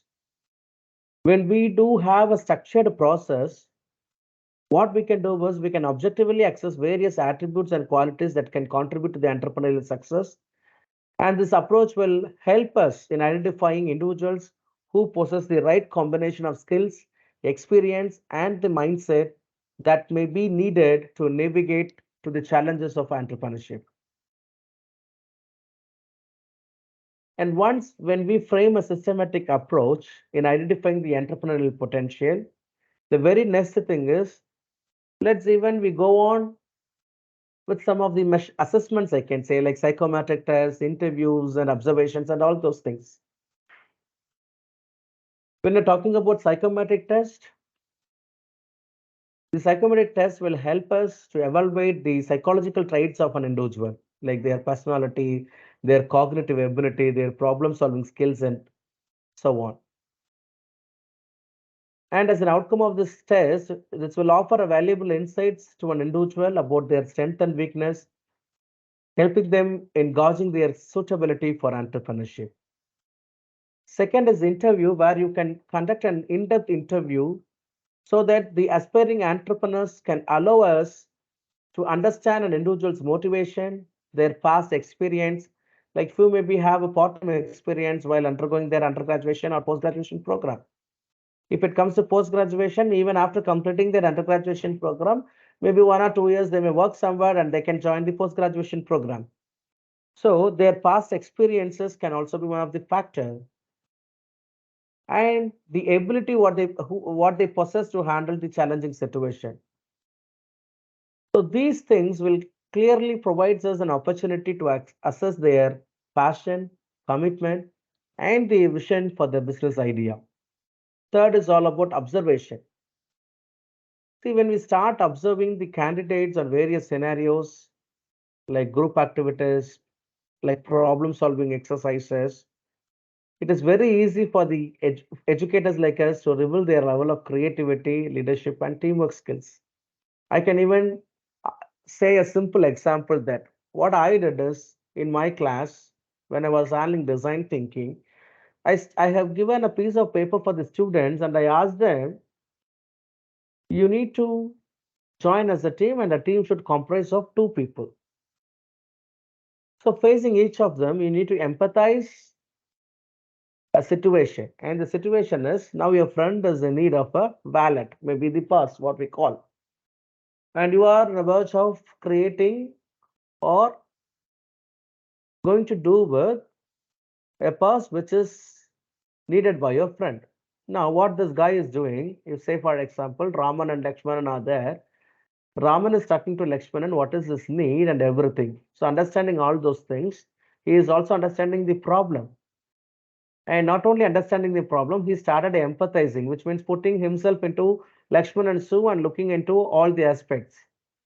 And with a piece of paper, whichever is given, maybe the resources, he started creating a wallet for Lakshmanan. And likewise, Lakshmanan is asked to empathize with the problem what Raman is having, and based on that, because one may be putting, say, for example, I can say that Lakshmanan have need some extra pocket in the wallet where he can place the coins.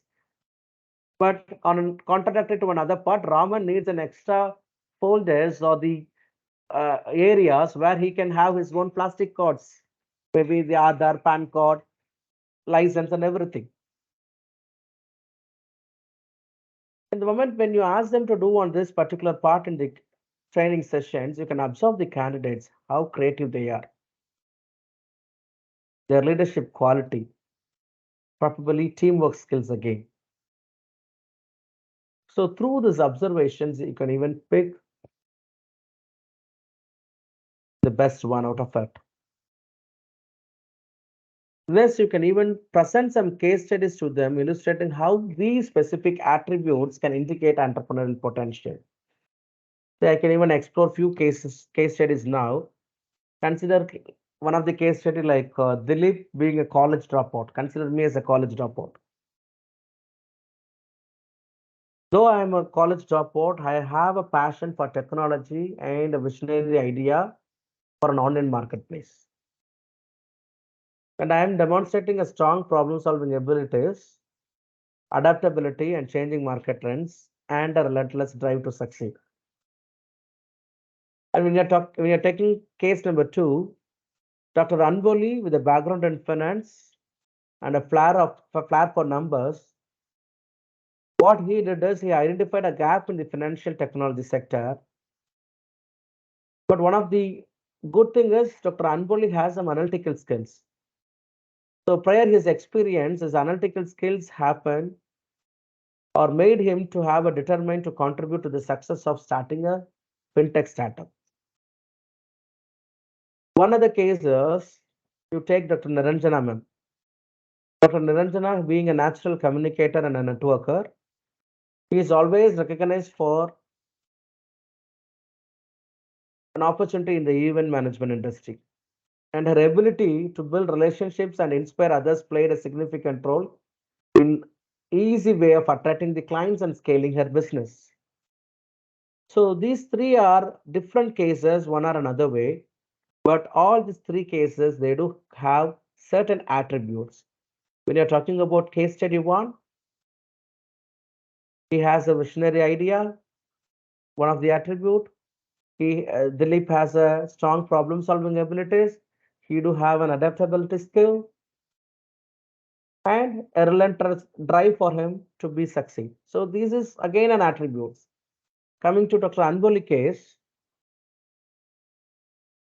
he has a and prior experience one thing, analytical skill is secondary thing, determination is the third thing, and that is the reason these attributes help him to go with the success of the fintech startup. And coming to the case of Dr. Niranjana is a good communicator again, a good networker again, and to, through the benefit of these two attributes, communication and the networking skill, eventually she started scaling her business. So identify some of the attributes among your students where you can pick them or you can select them to be an aspiring entrepreneur. Next, give weightage to the prior achievements, value their experience. Some may be good in some technical, some expertise will be also be there.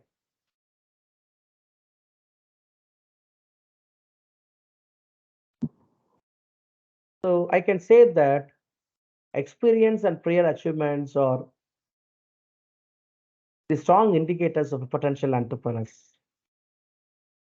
See, normally when you're talking about individuals who has a prior exposure to the business environment or to some of the relevant industries will often valuable insights into it. See, most of the time when we as a faculty, when we started handling the classes itself, before what we handle, the students will explain more about that particular concept because he was used to it or he was exposed to it. So what we are saying that experience and prior achievements are the strong indicators of potential entrepreneurs because these establishment will help them in better understanding of the market dynamics. And furthermore, when you're talking, they will be having a unique skill set, maybe the technical expertise, what I said earlier. One other thing is creative abilities, or sometimes there are few students who hold or have industry specific knowledge. So these things can be an advantage years in creative, innovative solutions and gaining a competitive edge. So what I'm saying that a systematic approach to identifying the potential entrepreneurs is vital in selecting candidates with the right mix of entrepreneurial mindset number one, skill sets number two, and the experience. So through these three mix, we may be in a good position in selecting the rational potential entrepreneurs. So on the other hand, by utilizing the combination of assessment methods, we can even better predict the success of aspiring entrepreneurs because sometimes we may feel that one is better without even going with all those things or with this systematic approach. We'll say someone who is very good in doing good to become an entrepreneur, but he fails, of course. But who doesn't open his mouth, silently he'll be do things and one or another day he'll become a successful entrepreneur. So this systematic approach, when we started implementing, definitely we are in a position to identify the potential entrepreneurs from the candidates or from the students, whomever we are facing. The next thing is we need to evaluate their business idea. See how we are going to emphasize the role of innovative and the viable business ideas in entrepreneurial success. I can say that innovations and viability are the cornerstones of entrepreneurial success. To a groundbreaking idea, see, I can say that which address the real problems or fulfills an unmet need becomes potential to disrupt industries and attract customers. Today, we are getting everything in a fraction of a second. You will design a poster and a poster has been printed very easily because we have digital printers. Digital printing technologies are there. Say for an example, consider the banner, what the flex what we are printing today. Earlier, we need to find an artist who will get a cloth and they will paint on that particular cloth. So disruptions have played a vital role today, and this disruption helped to attract more customers nowadays. So it's very essential to ensure that idea is not only innovative, but it should be viable in the market. See, everyone will have an idea unless and until if this the ideas what they do have, it is not viable, then 6 to 10 months they need to close their startup and they need to move on. This not only depends on the innovative ideas what a student possesses, it is all about the desirability and viability in the market. So any successful business idea, it should have a clear value proposition, a sustainable revenue model, and a competitive advantage to thrive in the long run. So let's discuss some of the methods where we can evaluate the feasibility and potentials of business concepts. One good thing is market research. See, when we started conducting as many comprehensive market research, this will help us or help the entrepreneurs to understand who are their target audience. Also, they can identify their competitors and they can gauge the demand for their products or services. The next thing is like financial projection is also very important.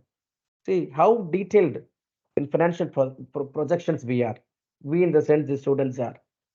How this financial projections helps them to access the potential profitability and financial sustainability of the business idea.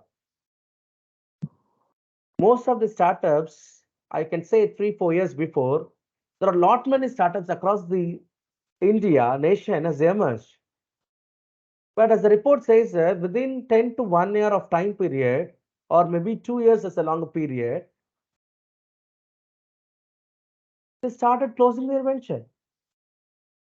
And when we started analyzing it, one of the reason is the idea may be good, but it is not viable to the market. And that is what the main reason. And today we are talking about inclusivity, sustainability, scalability, and all those things. And once when a student is very easy in understanding the financial projection, it will definitely help them in assessing the potential profitability and the financial sustainability of their idea. And third, they need to analyze the industry, see to which industry they are going to be work with, in the sense their startup is going to be, or in which sector they are going to work on. Say, for example, now today EV is in practice, tomorrow SV, solar vehicle can also come. So to which industry or which sector they are going to work on?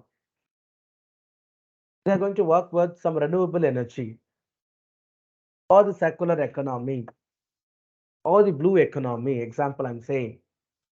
They need to analyze that industry trends, the regulations which is prevailing, and the market dynamics, because these things will provide them with the valuable insights into the business potential, challenges, and opportunities. And thus, they need to identify the competitive analysis. See how good enough they are evaluating their competitors on the strength and weaknesses, because this will help an entrepreneur or an aspiring entrepreneur to position their offerings and make them to stand unique in the market. And then it is all about scalability. So always this scalability of the business idea is very essential to determine the growth potential and the long-term viability. So these things will help us in evaluating the business ideas to determine their feasibility and the market potential. Next, as we all know, SWOT analysis, and again, threat has replaced as C nowadays, strength, weakness, opportunities, and threats, and the threat was replaced with challenges nowadays. So how these aspiring entrepreneurs are identifying their internal and external factors which can impact their business success. Next, how are they're able to conduct some surveys or to talk with some focus groups, or the way in which they analyze the data, eventually that will help them to gain insights into consumer or preferences, market trends, and potential demands. And next, how these people or the people with an idea seek feedback from potential customers during the idea development stage.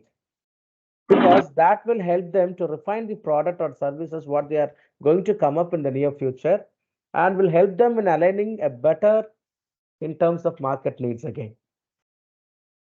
So these are the ways in which we can introduce some tools and frameworks to get to know about the potential entrepreneurs, or to get to evaluate the business ideas more effective, I can say.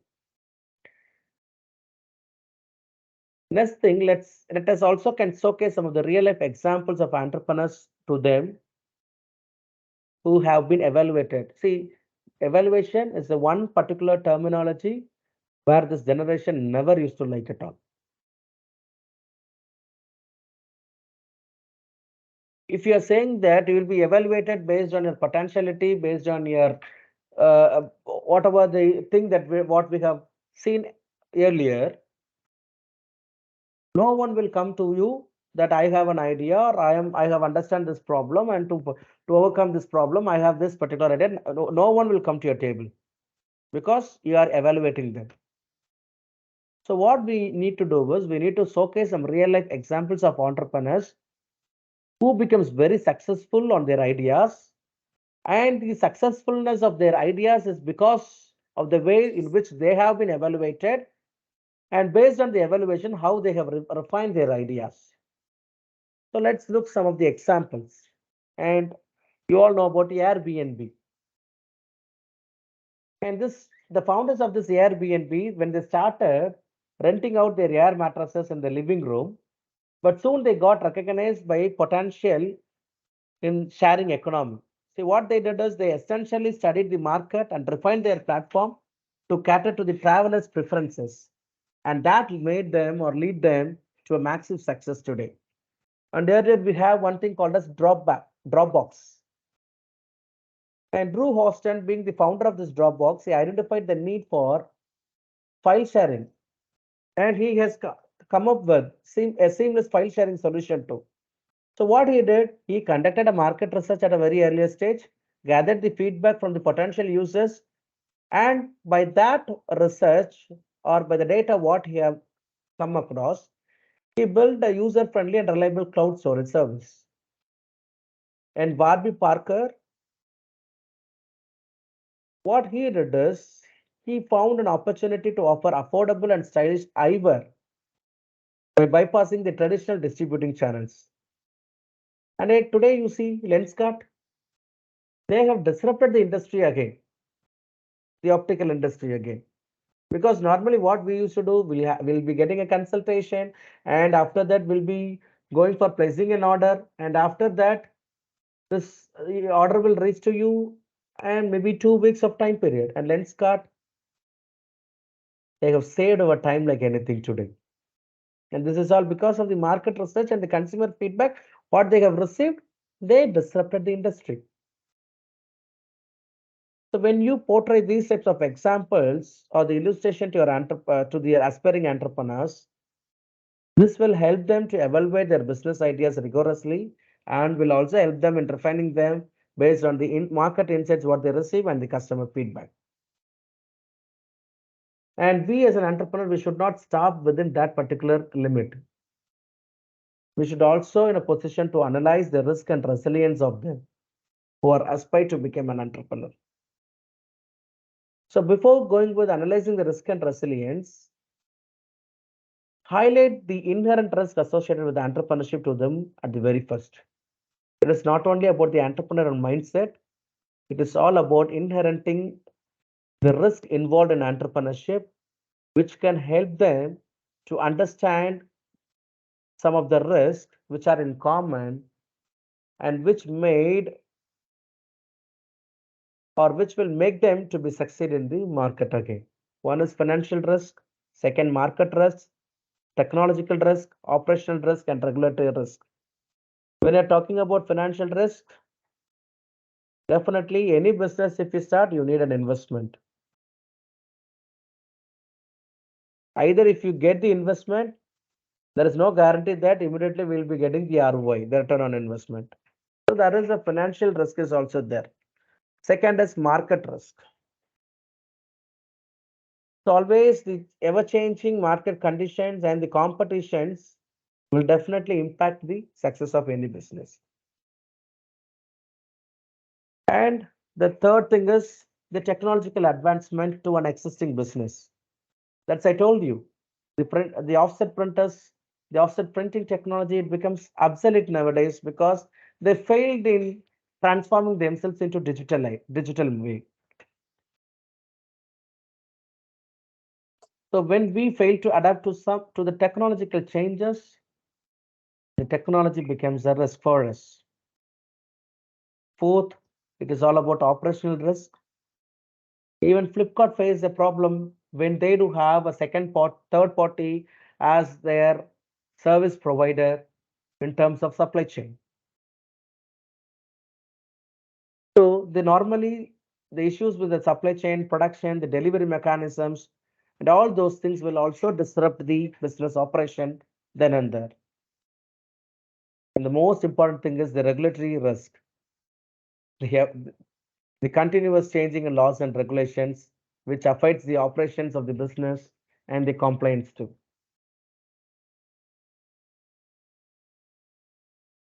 And we, the entrepreneurship educators, we need to explain some of the importance of risk taking, calculated decisions, and managing the uncertainties to our fellow students. As I told very earlier, risk is or inherent, but entrepreneurship demands a willingness to take calculated risk.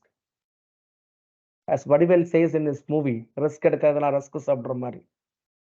So there should be some calculated risk that will eventually help an aspiring entrepreneur to overcome the challenges which he or she faces in this market.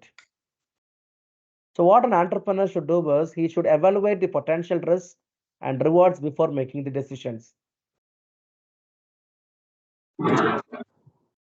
Because this will help them to have a balance between the risk and reward and will make them to stay agile to adapt to the changing circumstances.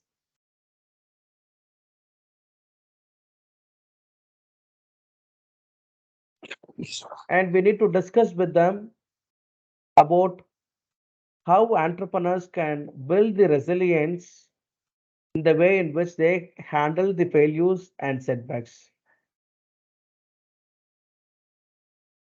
Resilience becomes very important nowadays, and particularly to this particular generation, because resilience is the ability to bounce back from failures, setbacks, or to the challenging situation again.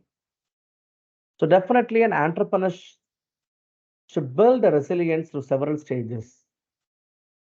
So the best way of building a resilience is cultivating or creating a positive mindset. When you started cultivating a positive outlook, eventually this will help them to stay focused and will motivate them during the tough times again. Third is learning from failures. That's what in the previous session I told you, that instead of focusing on the success stories of entrepreneurship, we need to focus on the stories of the entrepreneurs also, because that will help the the aspiring entrepreneurs to grow and improve their strategies. Then the building a supportive system. That's what I told you. The e-cell or the forums, which we do have in our own institution, should be very supportive for the students in terms of mentorship, advice, networking, and all those things, because this support system will help them in providing an encouragement and guidance as and when required. And the best way of resilience is adaptability. See, out of passion, we as a faculty, we have got into this education industry. But now, because of overload of works, even though our passion have been reduced, We came into this particular industry and we started learning adaptability, and only of adaptability we are surviving in the market now. So how are we being flexible, adaptable to a situation? Because that will help the aspiring entrepreneurs to navigate the uncertainties and will help them in adjusting their plans as and when needed. See, I can even share some of the success stories to you who turned their failures into opportunities for growth. We all know about Thomas Alva Edison. See, he may failed many times, but the positivity of him is he always used to say one particular thing that is like, I have not failed. I have just found 10,000 ways that won't work. So this is a simple way of resilience and determination, which ultimately helped Thomas Alva Edison to lead to the successful invention of light bulb. Consider the case of Walt Disney. If you read his story, Disney has failed multiple rejections before finding success. So even he went for an interview to a newspaper and he was fired from the newspaper because of the lacking of imagination. But see now, he have persevered that particular thing, and today Disney becomes a brand which is again a global entertainment powerhouse. See how he has come from the failure, how he has turned the failure into an opportunity. And we all very fond of going to KFC. See, the founder Colonel Sanders, he has faced a series of rejection when he tried to sell his own fried chicken recipe. He made lot many attempts, maybe over 1,000 of attempts he may gone with. But after attempting all those things, he found a good partner, and through the partner, it leads a successful expansion of KFC around the world. So these three cases, what it is saying is the way that how they embraced failure and the way in which they build resilience paved a way for them for a successful entrepreneurial venture, and that have also served them as an inspiration for many aspiring entrepreneurs, maybe our fellow students. And I told you that why this Asians should run like a company, because it is all about mentorship and support. How we as a entrepreneurship educator, we are going to play the or emphasize the role of mentorship and guidance in nurturing the potential entrepreneurs. See how you may come up with awareness program at an earlier, then you can go with sector-based program. You can bring a group of people who have innovative ideas, or you can tag them as a student innovators. And after student innovators, when they are about to start their own venture, they need some mentorship and guidance. That's what I told very earlier in the last session itself. We need to have a good partnership with the corporate entities, because their experience and expertise will provide a valuable guidance and can also offer insights into the industry, which can help the aspiring entrepreneurs to navigate themselves in the challenges that what they faces.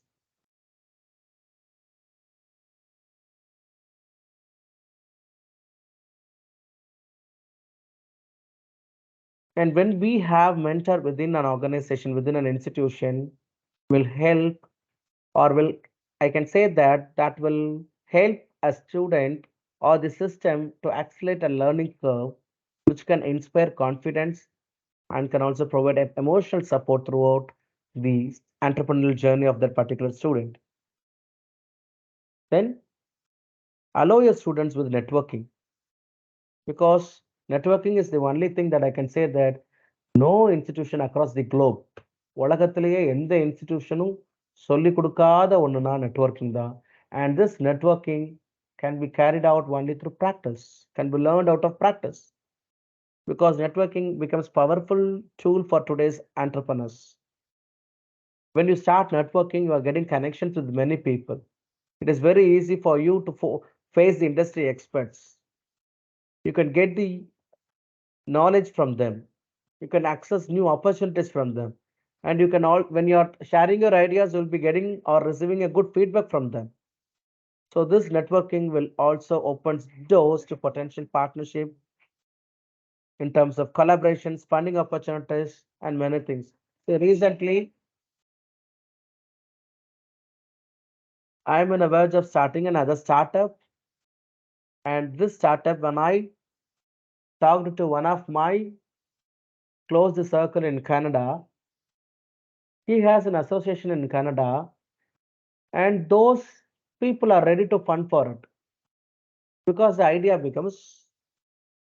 has its own value.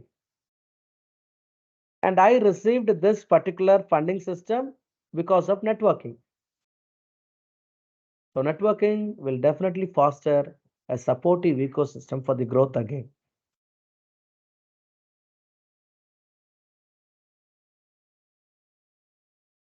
And when students are aspired to become an entrepreneur, the mentorship and networking will help them to avoid some common pitfalls because they can go with seeking advice, they can ask questions where they can get clarified the doubts on various aspects of their business. I can even share some of the success stories of entrepreneurs who thrived with the support of mentors and business networks. As we all know about the founder of Facebook, Mark Zuckerberg, when Zuckerberg received mentorship from Steve Jobs during the early days of Facebook, he was provided with valuable advice on navigating the tech industry and to build a sustainable business model. And today, Facebook have succeeded in that particular part. And Zuckerberg was mentored by Steve Jobs. Steve Jobs into tech industry again. And one of the good way of mentorship is Oprah Winfrey. So Oprah credits her mentor Maya Angelou for providing guidance as and when required and shaped her career and the personal growth again. I don't know how many of you know about Virgin Group. So being the Richard Branson, the founder of this Virgin Group, he also sought mentorship from one of the British airline entrepreneur named called as I think like Freddie Laker. So what this Laker has come up with, he helped Richard Branson at an initial phase to get to know about the aviation industry at the very first.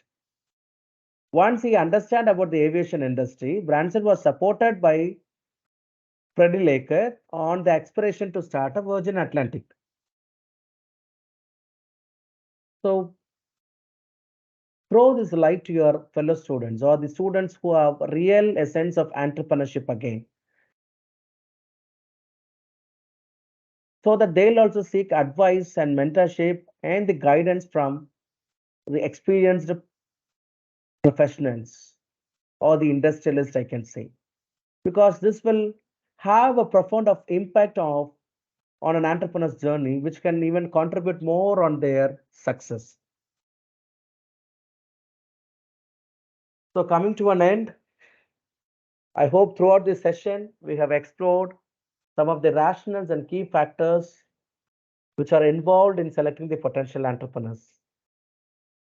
And to a recap, I can say that we have discussed about the importance of entrepreneurial mindset, the method in which we identify the entrepreneurial potential, the way in which we evaluate the business ideas, and the mode of analyzing risk, and the methodology in building resilience among the aspiring entrepreneurs.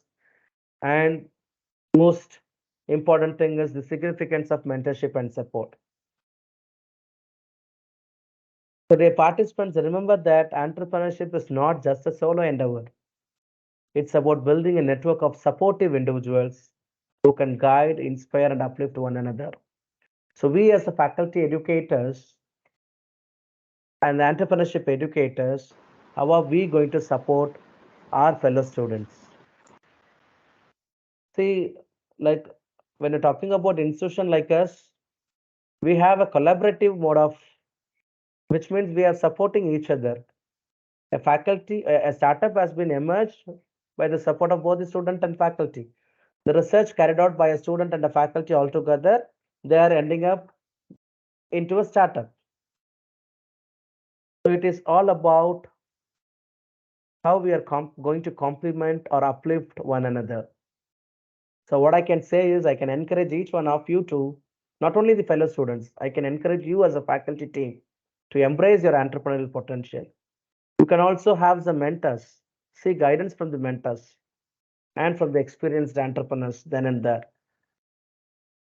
And let us also take some calculated risk so that we can turn our innovative ideas into a successful venture.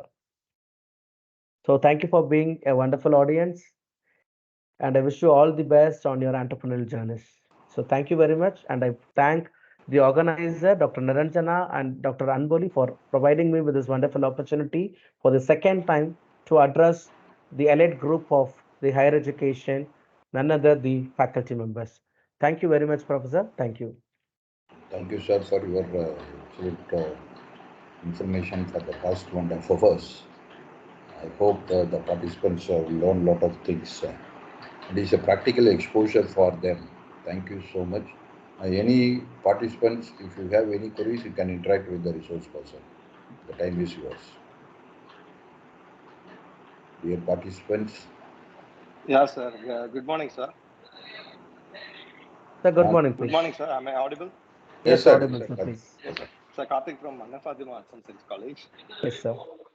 Sir, here you have given the first session. I'm having one interesting doubt, sir.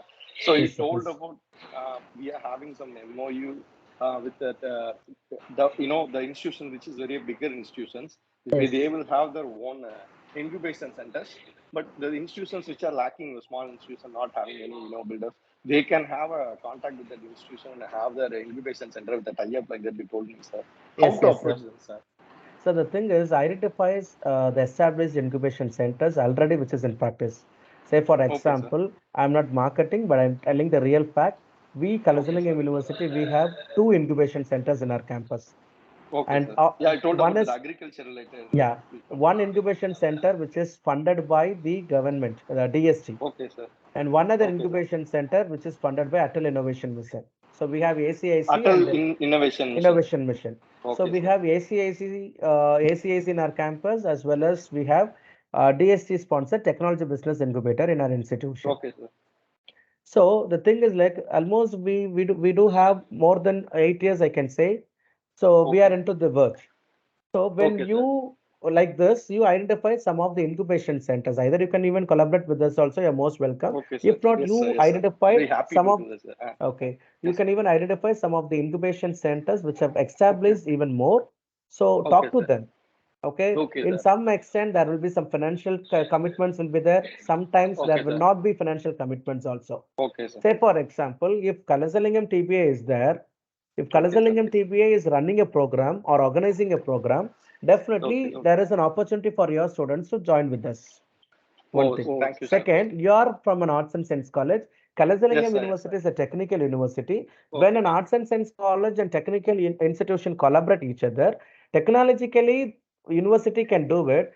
Commercialization, your students will help them out. Okay, sir. Okay, sir. I'm from Okay. the MBA department only, sir. Okay, that's what. So it'd be like So the both thing is, will like, both the way we are complementing each other again. So Yes, both the sir. way Yes, sir. we'll be benefiting it out.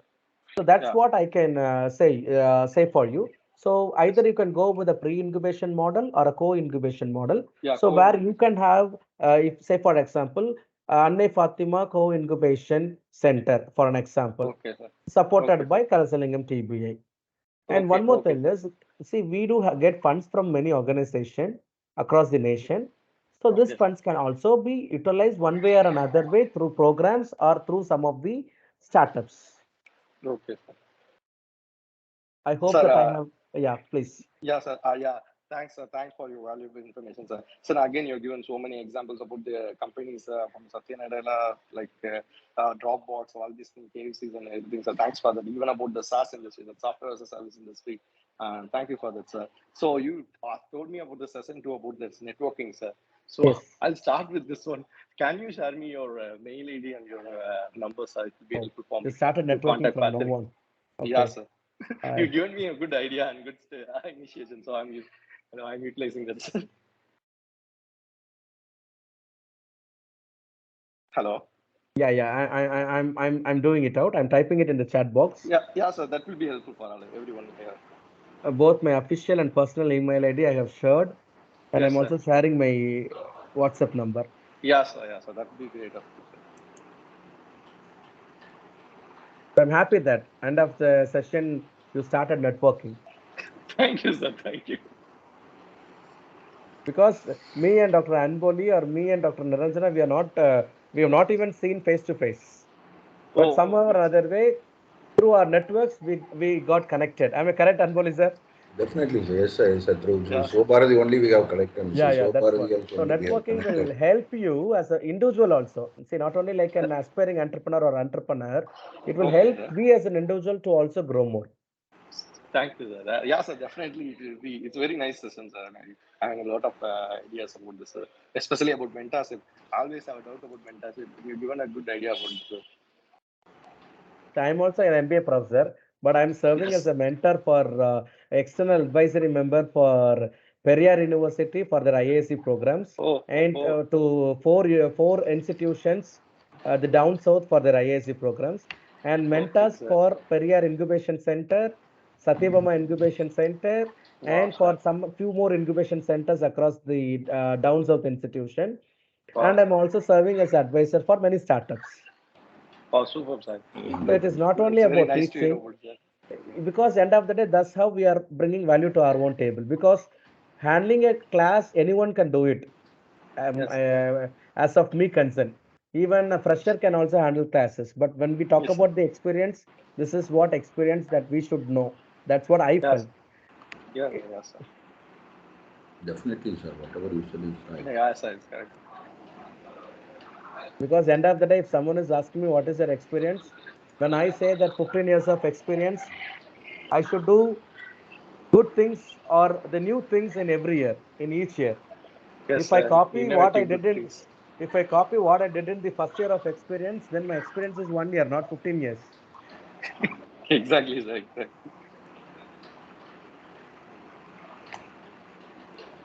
And the industry is changing. Education industry, not what we thought on an earlier days. It is more of changing. And UGC also, the current chairman of UGC is also coming up with a lot many reforms in this higher education.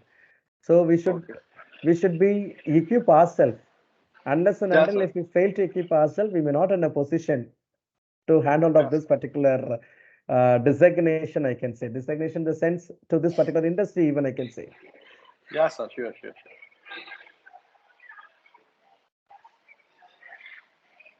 And I want you all to transform as from a teacher profile to a trainer profile also.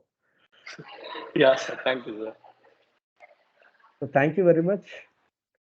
Thank you, sir. Thank you, sir. Thank you very much. Any other participants?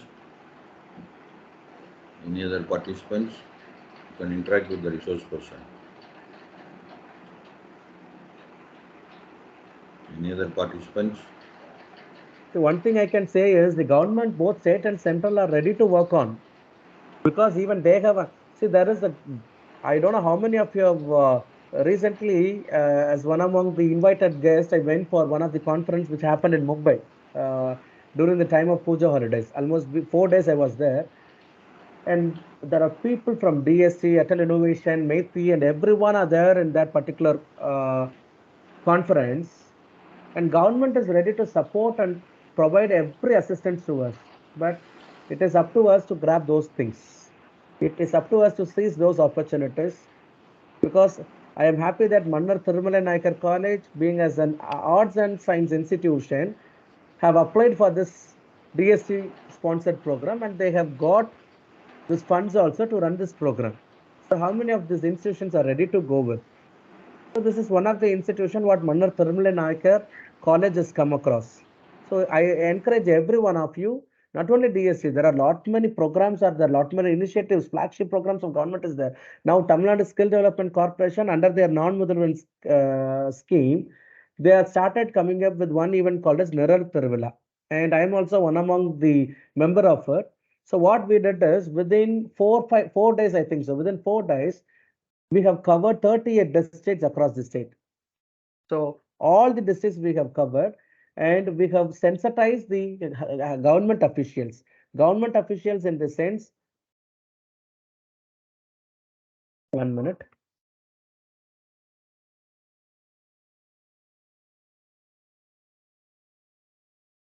So what we did is we had a meeting with the government official that the heads of the various departments in the district administration, and this program was shared by the additional chief secretary of the government of Tamil Nadu and the respective district collectors of the district. So what we did is heads of the government departments in various in the district administration was called for the meeting. The industry people, the industry clusters and industry association members have also been called. So we have understand and curated the problem statements from the governments as well as from the non-governmental agencies. Now what we are doing it out, almost we have received 2,700 problems across all 38 districts, which means across the state. And we are going to upload all these things into non-Moodle platform, and we are going to ask the higher education learners, particularly the final years of engineers as well as arts and science institutions, to register them and to pick any one of the any one of the problem, and they can work on the idea and they can come up with a creative solution in terms of product or services for it.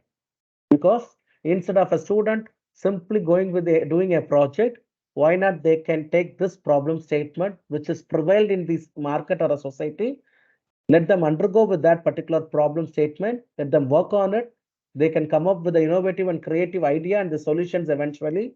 So this is what the methodology, what the managing director of TNSDC, Madam Innocent Divya IAS, and the additional chief secretary and director of EDIA TN closely they have sat and work, and it is in progress. Almost within January we are going to complete this task. So we are going to get 1,000 best ideas from the state, and out of the 1,000 ideas we are also going to fund the best of the best ideas again. So the government is ready to do all these initiatives. They are ready to support us. Only thing is we as a faculty, we as a higher education institution also need to hold their hands. Simple thing is, if we give our hand, they will take us to the next level. The thing is, we need to give our hand to them. So with this note, I hope that the session goes well, and we have also, end of the day, we have come to know about something about entrepreneurship and the necessity need of this particular thing, being as a higher education institution to survive, and again, as sustainability we are talking to make our institution sustain in the market. So thank you everyone again. Thank you so much, sir. We are ready to do it. Kindly inform us. The Entrepreneurship College is ready to take up that challenge. Thank you, sir. Thank you for your excellent information, and hope 1.5 hours. Hope you are giving all the live examples. Any participants? Okay, sir. Thank you, people. Now we can leave. Thank you so much, sir. Thank you very much, sir. Thank you, sir. Thank you. We'll meet in another program. Yeah, sure, sir. Thank you, sir. Sure. Okay, sir. Okay. Thank you, sir.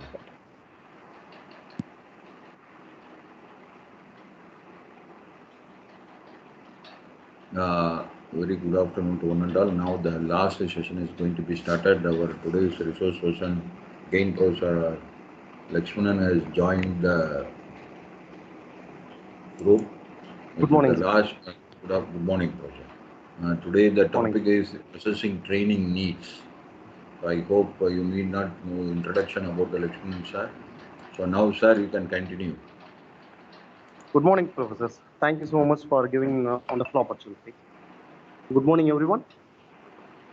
Okay, the topic which is today's topic is assessing the training needs. Yesterday we have discussed about the need analysis. That is the first and primary factors for every entrepreneur to start a business. That's the topics we have discussed yesterday itself. Today I have to extend my topic into the next level, because I already stated yesterday itself.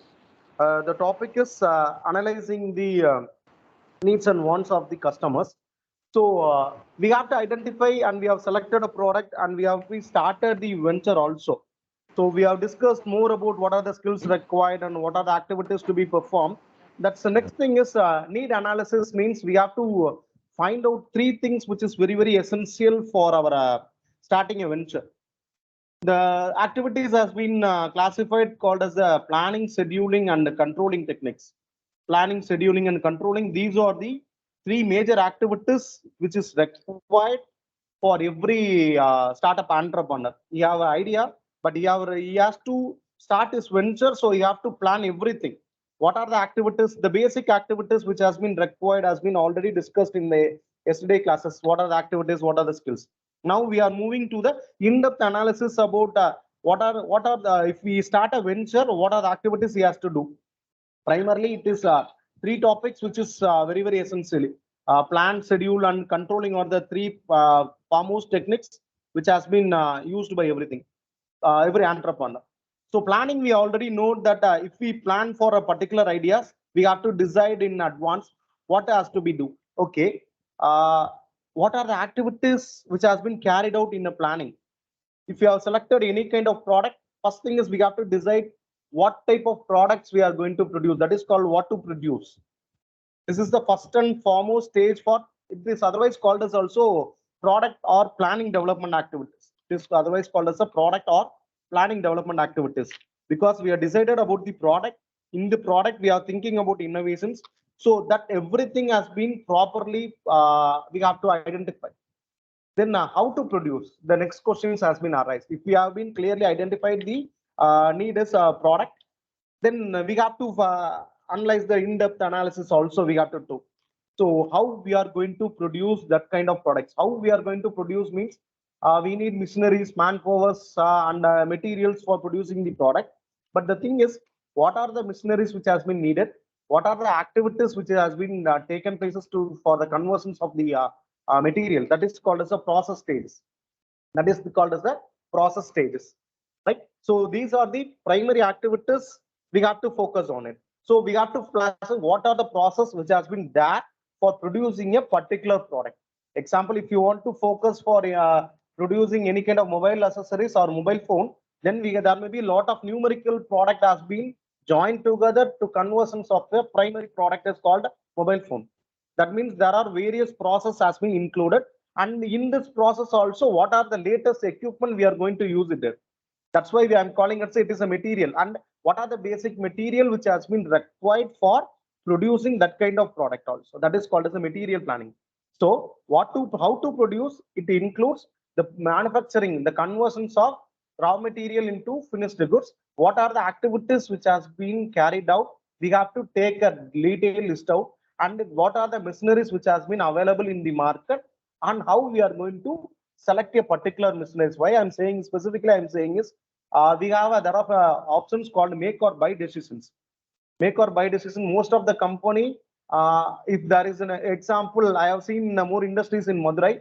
They have been giving a product to some other companies. It's called belt or some other things. There are two big industries has been there. One is TVS rubber is there. Our Fenner has been a tough competition, and V belt has been specifically there in the industries. Most of the motors which has been used for they need a sufficient belts based on their equipment. There is a different size and different materials has been there. Instead of producing the product, they are giving the order to the vendors. They are giving the order. Why they are giving such kind of orders to the vendor? We have to think it, because if they produce the product, they have been going for detailed analysis about what are the cost which has been included for producing, or what are the cost occurred for producing the product. Instead of finding out the total cost, the vendor is giving the below prices, because he is producing a mass customization, mass production has been taken places, so the price of the product has been reduced, so he is giving at the cheaper prices. That is the difference. So if the product is available at a cheaper places, what is the necessity for producing a product? Instead of buying that product and utilizing the product in our companies, most of the companies in every entrepreneurs are doing a thinking, don't go for planning everything you have to produce, everything you have to think in the initial stages or in a growing stages. Please better utilize the product which has been available from the competitors and try to create your own product. That's why I clearly said the material planning and where the material has been available. whether it is available in by nearby markets or far away market, how we are going to use it, what are the cost which has been included for getting the material also. There may be a numerous number of costs can be arised. We cannot know what are the costs because we are thinking only the cost of the product while making an order. Later on, we can find it out there is a taxes has been included. And taxes may be also acceptable because it is known, everyone knows the taxes. But the thing is, there may be a handling charges, packing material charges, delivery person's charges also included, and freight charges has been in the freight charges also. If you have a possibilities to check the logistics bills, you can find out there are a numerous number of charges has been taken places. So example, the logistics companies, even they themselves giving charges. Example, if I have been usually order from the VRL Logistics, they specifically mention the stationary charges and green charges. Likewise, they are adding a different types of charges, and they are adding some values which has been additionally to the freight charges. So like this kind of charges which has been, I don't know what is green charges and what are the additional charges which they have been mentioning. Acknowledgement and charges is 40 rupees, green charges is 40 rupees, stationary 50 rupees. They are extending around 200 to 400, or it has been decided based on the bill values. Likewise, this kind of charges has been we have to include that. And we have another charges, we have to get the product, we have to make the product should be carry forwarded to our shops, and it should be properly stored, and we have to check the wastages. Everything has been analyzed and the cost has been added in the expenses. So it is a toughest product. We have to calculate everything, but it is tough for entrepreneur while starting it. By later on finding out what are the expenses has been added day to days, and then it has been added into the cost of the product. That's why I have clearly stated that what are the activities which has been needed and what are the process which has been available, what are the product, what are the steps to be carried forward. In that steps, in the materials and equipment we are using it, whether it is updated in the markets, whether what are the benefits for each and every materials we are using it, what are the cost for which has been incurred for every material. Don't focus on cost because cost can be utilized in the output of the product also. Make or buy decision purely explain that whether we have to buy this kind of products A or B. Instead of if we buy for A, it has been used for small level company. If it is buy for B, it has been used for high level productions. So based on the productions, we have to decide the plant and we have to decide the machineries and everything. As well as we have to plan for tooling of the tools also. A proper machineries, we cannot, most of the companies, every startup company, they have to focus towards tooling also. Because a small fault result in breakages of productions, it cannot be happen because of the insufficiency of tools and materials. So if we plan for a manufacturing industries, any kind of machineries we have been used, sufficient tools should be used for handling the materials, and sufficient alternatives should be arranged periodically. Then the production process cannot be stopped. That's why I clearly stated that what to produce. Now we have discussed, completed the how to produce. Next thing is where to produce. This is the biggest topics. We have to decide it. We cannot go for simply roughly. We cannot go for selecting a particular industries, particular area. We have to go for detailed analysis. Why we have to selecting a particular area? What are the reasons for identifying? Because and how the plant capacity has been decided. That's why I have been in where to produce. We have to select the locations. Every locations there must be a different models has been available. Every there is a different theories has been available. Different models or different techniques has been there. There is a weighted average or some other lot of technique can be used for selecting a locations. Because for selecting a locations, we need different classifications of things to be taken care of. We have to check the environment. We have to check the political parties. We have to check the subsidies. We have to check the nearness to the markets, and everything has been properly checked and it has been properly understood also. That's why it is clearly stated that it is necessary for everyone to check the importance of, because some companies has been based on the climatic companies, they are giving a preference to that alone. For some other companies, they are focusing towards the environmental, and rest of the peoples, they have been focused to some other things. So based on the product, they the location has been given important. Okay, once the locations, usually three categories. What is the delivery point? Whether it is accessible to market is the primary factors which every companies has been near. Second one is what is the where the product has been moved. What are the logistic facilities?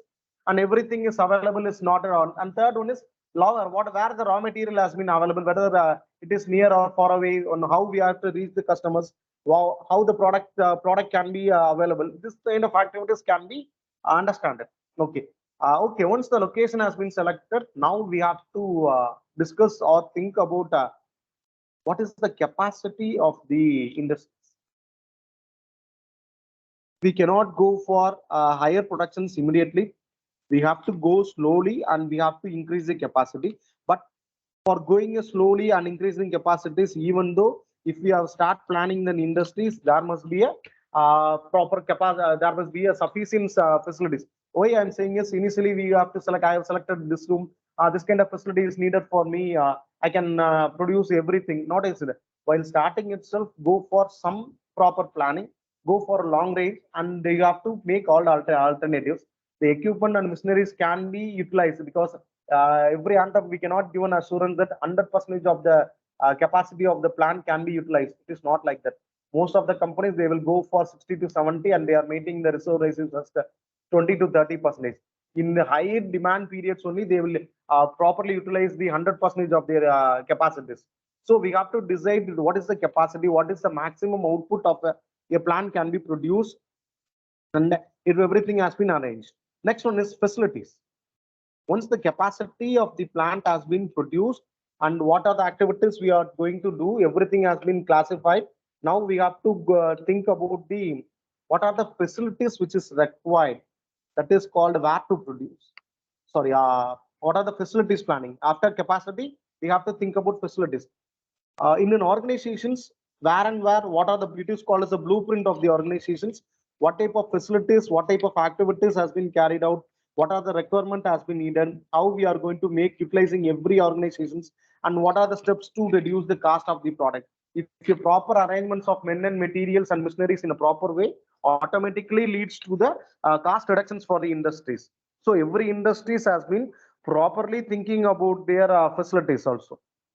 Okay, once the capacities and facilities, everything has been reduced, next we have been starting the, we have to make a plan for productions as well as machine loading also. Machine loading means how we are giving a work to the machines. You know that how we are giving a machines has been utilized for every kind of productions, and where what type of activities has been carried out by every organization, it should be properly identified. That is called as the scheduling. Scheduling means dividing the activities and assigning a works to each and every one. And we are assigning a works to machines also, not only on a men. We have to assigning a machines also. Next one is who will produce it. Who will produce it? A proper manpower planning is required for handling all type of machineries and all type of production process. We cannot depend on all the machineries, because if we are depending on all the automatic machineries, it costs higher compared to the low level. For every entrepreneur, they will starting an organization, they have been going slow down. They have been started by manual process. Later on, once it has been reached their targets or objectives, they have been switched over to the automatic machineries. Next topics, next planning activities is called how much to produce. How much to produce, we have to think about what is the quality of the product, what is the batch size we are going to produce, because there may be different types of production technologies, that different methods of productions has been carried out by every person inside the organization. So there must be different methods has been used. So what is the size, how we are to produce?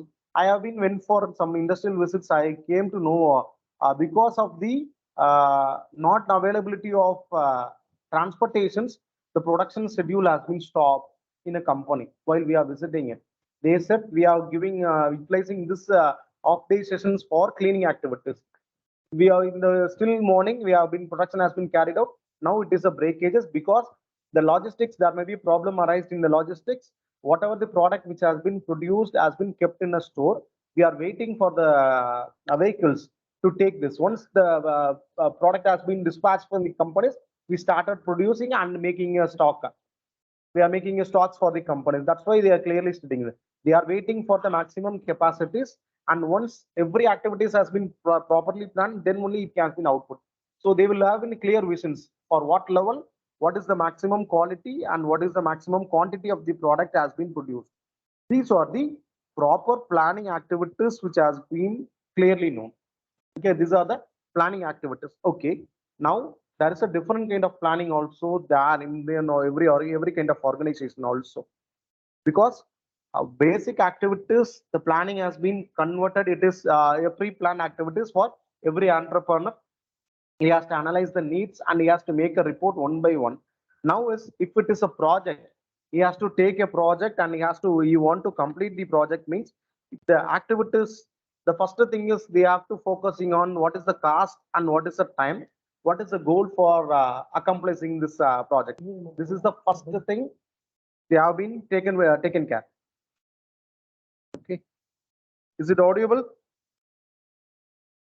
Sir, you can go ahead. Okay, thank you, sir. Okay, the next thing is they will have been if the time, what is the time period which has been given to us, what is the cost factors which has been there for completions.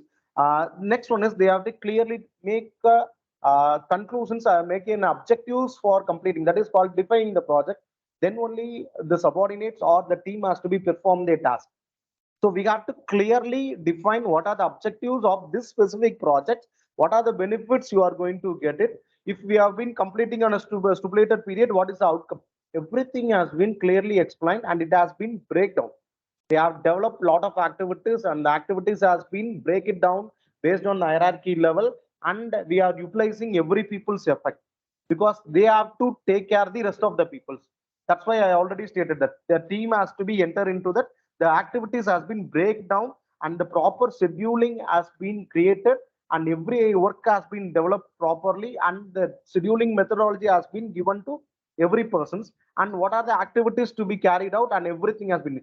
Then based on that activities and dividing the charts, they have been giving importance to the identifying the resource persons who has been needed for accomplishing them.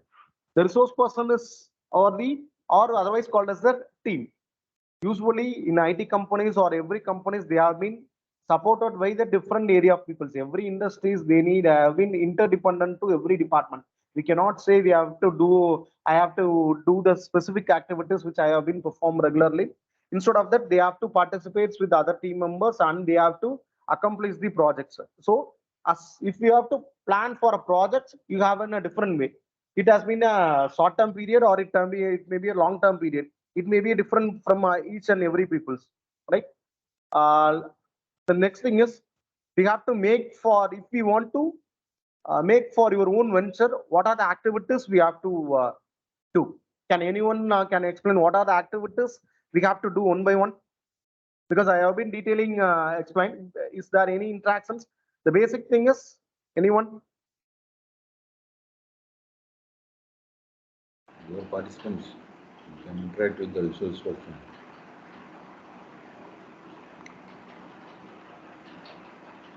It is because if you are opening, you are starting your own venture.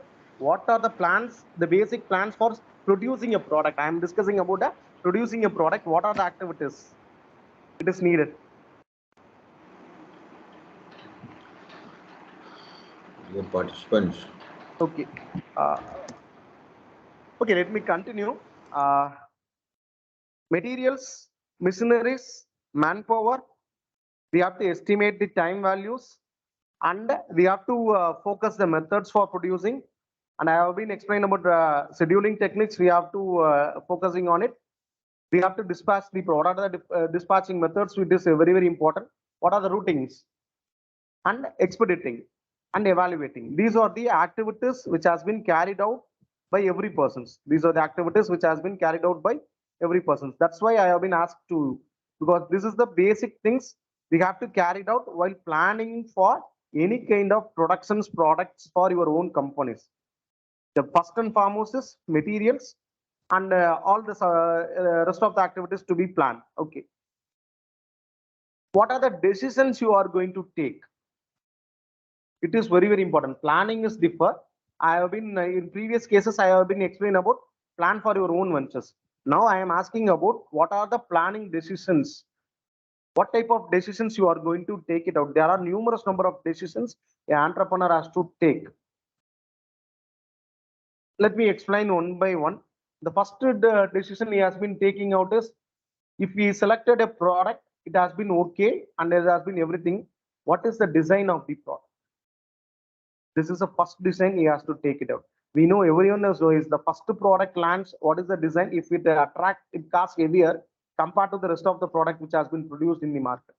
The initial cost for producing an individual bike is higher cost scale compared to later on it has been produced in the same model.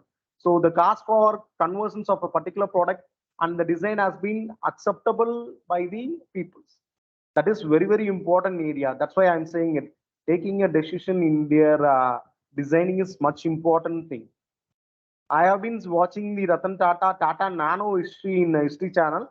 I've been came to know initially the plan and everything has been explained to the Ratan Tata. He has make a slight changes in the front end of the car. Everything has been tested, everything has been designed, it has been approved by the Ratan Tata sir. So while approving, he has he gives suggestion that instead of front engine, why can't you go for back engines? Then there must be a numerous number of spaces can be have for the persons who has been sitting in the front. And he has been given clearly stated that the cost of the machine cannot be exceeded 1 lakh rupees. So what are the activities you are going to be? But we cannot compromise on the comfortness of the employees, or comfortness of the users. So it is very important that so this kind of decisions we have to take it at the last minute, because the decision, the design of the car is the identity of your brand, how it has been attracted to the peoples, how the services you are giving it. Example, I have been giving another example also. Was an ICAP when starting, they have been giving a different kind of advertisements. We are here to support you. We are here to take care. It attracts more number of peoples, and it has been attract more number of peoples in Madurai regions. They have a few hospitals, and they have been get the importance of the eye hospitals, and they are giving a lot of advertisement. It has been attracted more number of peoples also. Likewise, whether it may be service or goods, how it has been attracted by the customer is very important area. That's why I'm saying it. Designing of the product is very essential. So we have to take a strong decisions before designing it. And next one is a capacity also. Designing a capacity, it is not a easiest way. Designing a capacity is not an easiest way. We have to take a lot of steps and process to be carried out also. Lot of process. And what is the process? I already said it, make or buy decision. It is not only make or buy decision. It is for estimating the product has been used for identifying the cost of the product alone. I'm asking about what are the technology we are using here. Whether the technology is new and it has been immediately required to us or not, or whether we can utilize current technology or whatever the technology which has been known to us, it can be adapted in later session. We have to decide it, because the equipment and activities has to be properly decided, and which come first, which come next. On there may be different types of layout for it, may be fixed or it may be mixed strategies. Everything, there may be numerous methods has been there. So based on that, what type of methods we are going to use for productions? If we have a multiple product, how the machines has been used, when the machines has been used, what type of activities has been given to a particular machines, everything has been decided. That this is also called as the decision. We have to take decisions immediately. If we get more number of orders during a festival periods or during a additional most demanded period, so we have to satisfy the customer's requirements. So then during a particular period, what we are going to do it. So we have to take a numerous decisions. So next one is I already stated that the strategy in selecting a locations also a important decision also. So every company is having their own deciding about the locations. So, but I need a specific area. What is the reasons for selecting a particular area? It results in a higher utilizations of the product, higher productions of the industries. This is also a toughest strategy, and this kind of decision also taken places. Okay. Next thing is designing the human resource. Handling at human resources is the toughest for every organizations.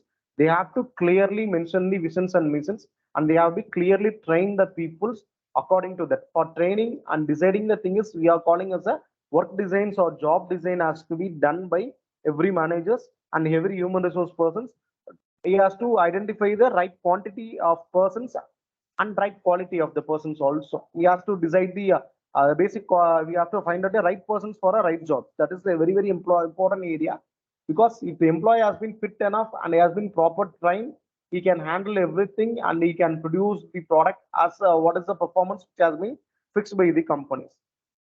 Next activities, next decisions we have been taken places is inventory and material resource planning and just in time. Inventory, material resource planning, just in time. These are the techniques which has been used. Inventory is simply saying as a stock for the organizations, how the material has been properly buy, where the customer has been, how the vendor has been selected, what are the priority for selecting a vendor, what are the criteria and we are going to follow it, how the terms and conditions which we have been going to give to the vendors, how the finance or settlement process has been carried out, what are the quality department activities to be carried out, how the quality checking process has been carried out, if any kind of rejection has been taken places, what are the terms for returning the product, how this once if everything okay, it has been clearly, it has been forwarded to the finance sections and it has been detailedly analyzed and how it has been settlement process has been carried out. Everything has been a proper plan has to be taken. We have taken a lot of decisions. We have to make a lot of activities to be that. That's why we are calling it's a planning decisions. Just in time, I already stated that activities has to be completed on time. We have to do everything has been properly planned and it should be evaluated without any error-free methodology should be there. That's why we are purely depending on scheduling and we have to focus on maintenance also. Planning decision which has been clearly mentioned on many maintenance also. We have to give a sufficient time for maintaining everything. Every machines and equipment should be properly maintained and we have to give a additional time also. Don't go for productions alone. If we have to maintain a machines and materials everything in a proper manner, then only there should be a proper output we can get it out. If he's only focusing towards the productions, we cannot get the proper output later on. So we have to focus on maintenance also in every companies. Okay. Out of this, what are the critical decisions a manager has been taken place? That is very important area. What are the critical decision is taking places? That is the first thing is. We already explained that what type of designs which has been done. The primary factor decision is I already stated that whether we will go for a goods or design and how we are. What are the offers which we are? What are the things we are being added to the product is very important things, because whether it may be goods or services, what are the offers which we are being promoting additionally towards that product which is expected or required by nowadays. If we straight away go for explaining the new technologies and it cannot be attracted by more the people, so every companies has been adding some values or adding some product or services along with the while designing the product itself. What are the services sector? That's why productions and operations has been joined together. Without service, the whatever the product produced, it is we have to justify it. So it has been a hand in hand activities. Production and services has been joined answered. If you are producing a product, we have to give a guarantee that the services has been taken care of also. Even for mobile company, those who have attracted in the market, initially they have been stated there during their advertisement is we have more sufficient service center is available in there. Don't worry about our product, because numerous activities, numerous person has been said negative about it. Don't worry, we have a sufficient service center. They have been clearly mentioning we have a service center means there is a product has been fault has happened. No, it is not like that. They are giving a guarantee towards the peoples that our product we have been if there is any problems which has been occurred, we will take care and we are the responsible one. That's why it attracted more number of people, and most of the Chinese made product has been entered. They have been shown because then only it attracted more number of people. It has been reached more kind of people. That's why I have been stated that critical decision. The first thing is it has been designed with products and services. What are the we are adding towards it? Second one is we have been I already stated that we will clearly explain about the capacities, what type of capacities we have been produced, and the decision also I already said. This is the second thing we have been what is the capacities and process and location decisions. This is the primary factors which is main important for every kind of organizations. And the thing is we have to mainly focus on what is the manpowers we are going to use and material planning which we have been used. It is very important thing. And okay, next topic is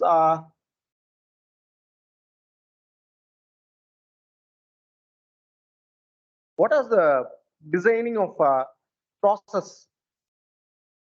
I have been need to detailly explain about different layouts which has been there in an organization. Facility layouts we have been designed. Capacity, we have to focus on layout of the organizations. Every organizations, there must be a different kind of layout has been used. It may be focused on process, or it may be focused on product, or it may be focused on specific positioning of the product, fixed positions. Some other in companies layout has been based on the customer oriented also. We have to clearly give an importance for the layout also. Because without layout, it cannot be possible for every organizations to attract more number of, we have to get more number of outputs. So proper layout is needed. So the first thing is process layout. Process layout, give me an example that if it is a laundry companies, we have been example in Madurai, there is ants companies has been there. They are it is a laundry company, but they are collecting the they have been giving a cleaning services to all the hospitals and all the industries. They take back their dresses and they have been given back it in the next day. This is the activities of the thing. That means the first thing is they have to receive the laundry from the industries, and they have been properly labeled and sorting the activities. That is the second step it has been carried out. Then they will be take the product by the logistics and towards their company, and they will go for the basic activities of washing and drying, and they have to make for pressing activities to make a comfortness. Then they have to go for delivery sections, and they have to give invoices to the companies also, because collecting an invoice, it is very important activities. Billing is very important activities. Next one is they have to get load for the next day activities also, and it is a continuous order. That's why we are calling that it is a continuous order. So I already said that this is the based on the process a company has been decided.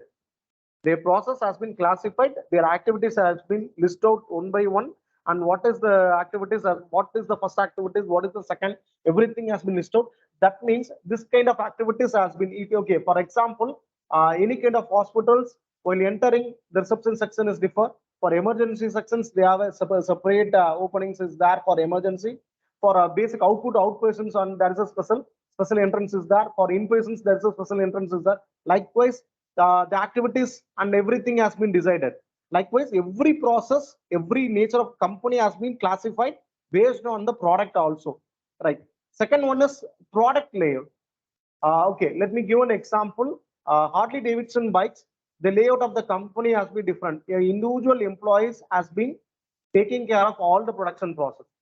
He take the vehicles, he started from the beginning, and he will move from one places to another places to assemble all the products. At the end, he has been after finishing the product, he signed the signed in the vehicles, and all the final process has been completed. He will move the product for the dispatching the products towards the consumers.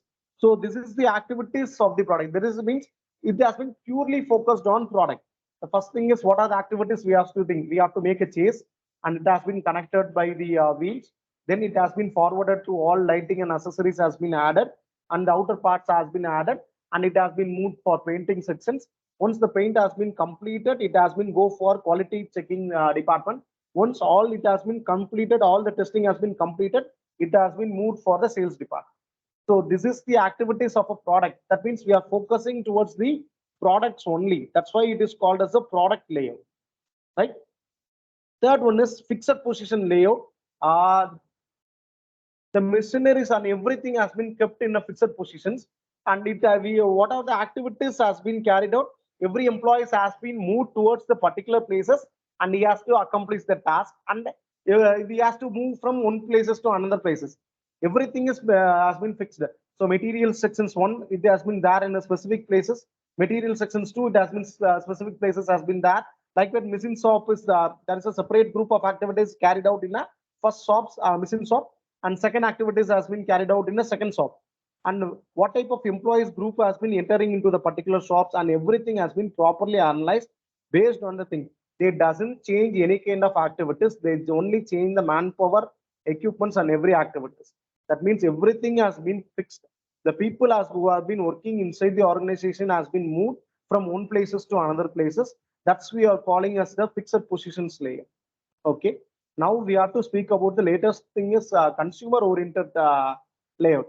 Every companies has been now, even the hospital, why I am speaking about the hospital itself, the hospital itself has been modified according to the customer oriented.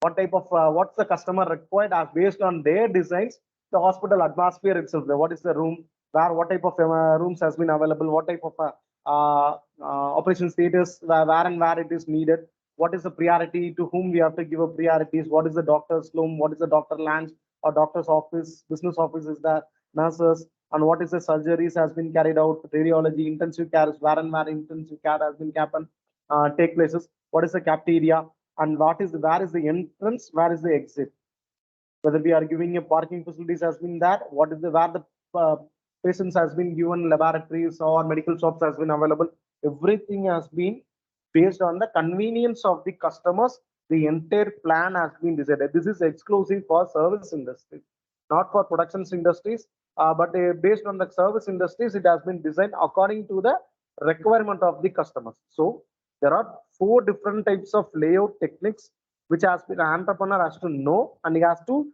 make a plan before starting a company itself. Before starting his company itself. Okay, let me explain some of the main aspects for what are the activities we have to that. We have to the primary factors which is needed is selecting a vendor. Vendor selection is the toughest for every organization because we are depending the raw materials from the vendors. So there must be numerous, while starting a business, there must be tremendous feedbacks we can get it. But everything we have to, after getting a fault, we will take it as an experience also. After taking as a fault, he has been getting everything in experience. And don't get panic about the what are the faults which has been happen while selecting a vendors. It is a tough to take your time for go for a research, and if you have been selecting your products for your shops or any other production sectors, you have to go for a detailed analysis. Don't blindly take a single suppliers.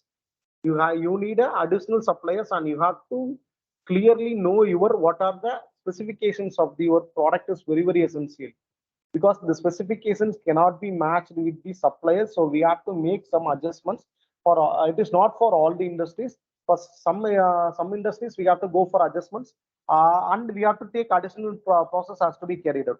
For the rest of the industries, the specifications can be matched, but we have to check whether it is a monopoly or we have numerous number of alternatives available in the market. Everything is, if we have more number of alternatives, we have to select what is the vendor, what is the criteria, because I already stated that the price of the material has been decided based on the quantity level you are buying from the vendor. It may be varied from the existing customers and new customers. So it is, we have to very keen, and what is the delivery period for the vendor, and how the product has been delivered towards us, and what is the cost of the product. Everything has been properly analyzed, and it has been identified also. And the primary thing is, we have an hesitations while it is there for new entrepreneur. We go for a particular thing, because way I'm saying is, please go for specification means, if we have more number of suppliers, we have a strong we feel it is the product is available, so we can demand for the requirement, and we can bargain for the negotiate for the price reductions, and everything we can be, there must be a we can discuss with the suppliers also. But it is not that if we is a monopoly, we are supposed to buy the product as per the terms and conditions of the suppliers. It is the very important area. And some companies, if we go for some other person who doesn't know to us, is new to the market, if anything went wrong, whatever the investment we are made is losses for us. So initially we feel hesitations while starting the company. This is happen for everyone. Every companies, everyone having hesitations while starting and doing a business. Later on, they feel they good. So once, if we make an order, we doesn't know what is the study. Example, if I am going to make an order in a Delhi for a particular departmental store, so I feel to compare to Madurai, the cost has been lower in Delhi. So I am making an order in Delhi. So initially I make a survey for industries and collect details in websites and all the business sites, and I find that I have been given a criteria for few shops. If I started discussing with the communication is the first thing, it will affect me. They have to give us because they speak in a different languages, it should be known. If we have been adapted with their languages, we have to build a trust, because we are calling from southern part and they have been in the northern part. So they have to trust us, and we also have to trust them. So they will initially hesitate to explain the product. They shows their criteria. What is the first? You have to do this kind of activities. For example, I have a different experience while approaching a different type of vendor. If some of the vendors, if I approaches, they simply said that we will send you a catalog. You just go through the catalog. If you have been okay, you can just send it. Send the select the product, and okay, then they send it the catalog. I will select all the product and I will make a recommend. They said minimum 50,000 you have to buy. Okay, it is okay. I will select for 50,000, but I have an hesitations. We don't knowing a person's. If I invest for 50,000 or higher initially, this is a new vendor for me, one of the product alone. If I give an importance to the vendor, if he cheats, what is going to be happen? So we have to take a risk. So approaches, they select after receiving the product, they simply write down in a paper and send it to me. Write down in a paper, and they were giving the please deposit the money in this particular account. So there may be a lot of discussions. So we have to get ready for in the vendor. We have to thinking it's don't panic. We have to take a risk. So I will make an order, but really from that day there must be a good interactions from the particular team. They have a trust on us. We are making more number of orders and more of the things for our friend shop. So he is making regular business activities from him. He has been discussing regularly, and whatever the update he has been sending out, what are the new product lands, that everything has been updated. It has been sent. Even there, Delhi Forum business forum has been invitation has been received from the particular persons. He is sending and asking to come and visit their marketplaces, and new technologies has been updated. Likewise, they have been giving a forway a good support. He has faced as a numerous also. Some people have been cheated also. It is not a problem. But the thing is, we have it. Some other person immediately asked me, you have to deposit the money, then we will give appointment on for 3 days or 5 days. After getting an appointment, you have to make a call and you have to get a product. So he never make an order initially. He dropped the business. But compared to all the seller, this seller price is cheaper, and having a good name, having a good quality, an updated product has been there. So he wait for another 6 months, and there is no other way. If you want to survey in the market to make a competitions with the existing and market leaders, he has to take some steps. So he make an appointment. He invested in money and wait for his turn. Once if we call, they simply said wait for another 2 days. You get an appointment on a particular date.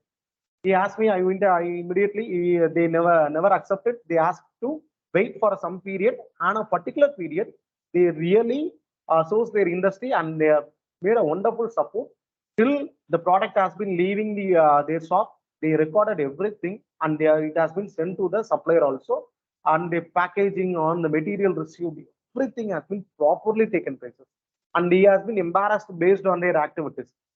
Likewise, they have been expanding their business.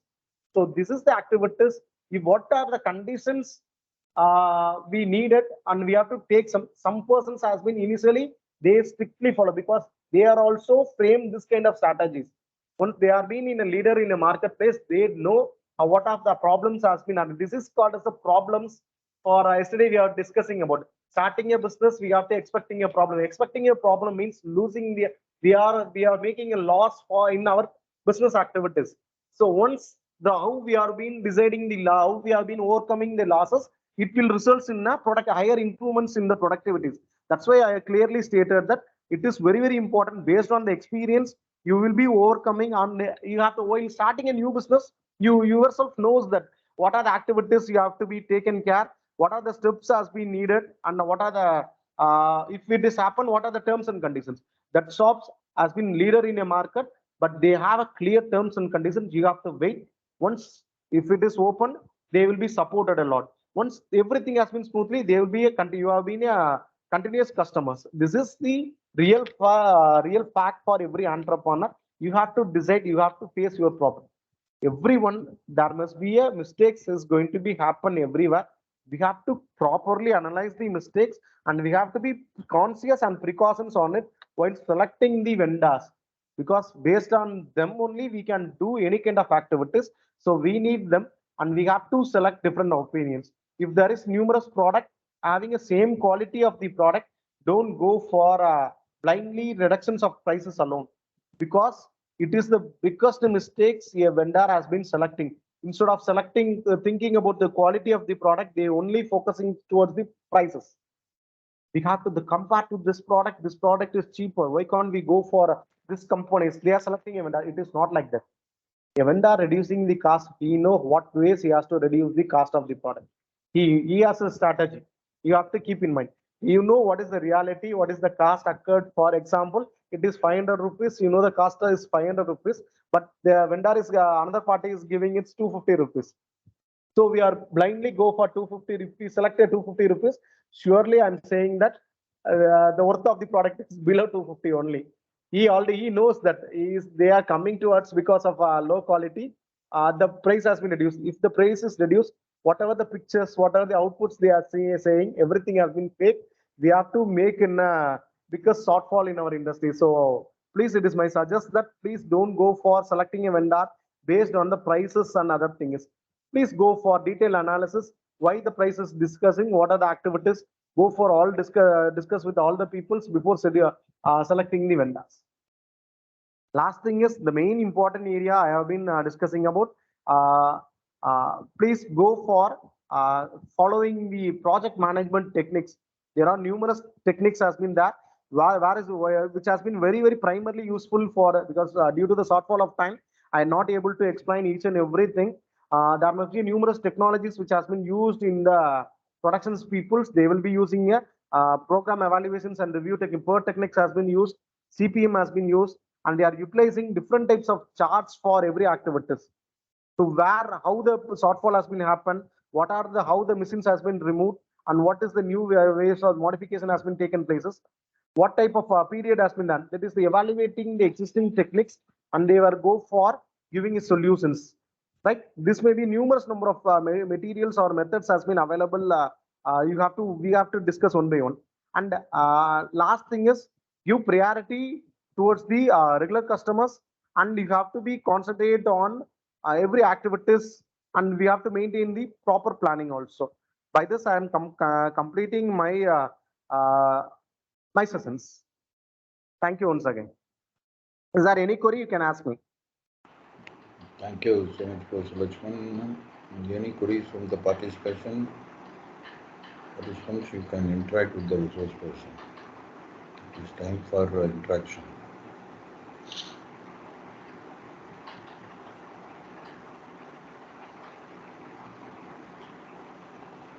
Kindly interact with the resource person.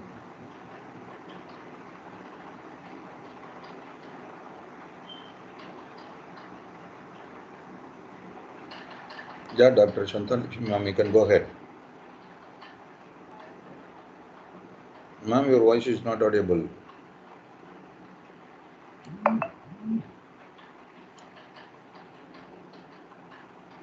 Dr. Shantan Lakshman, you can go ahead. No. Your voice is not audible, ma'am. Just. Hello. Hello, sir. Can you hear me?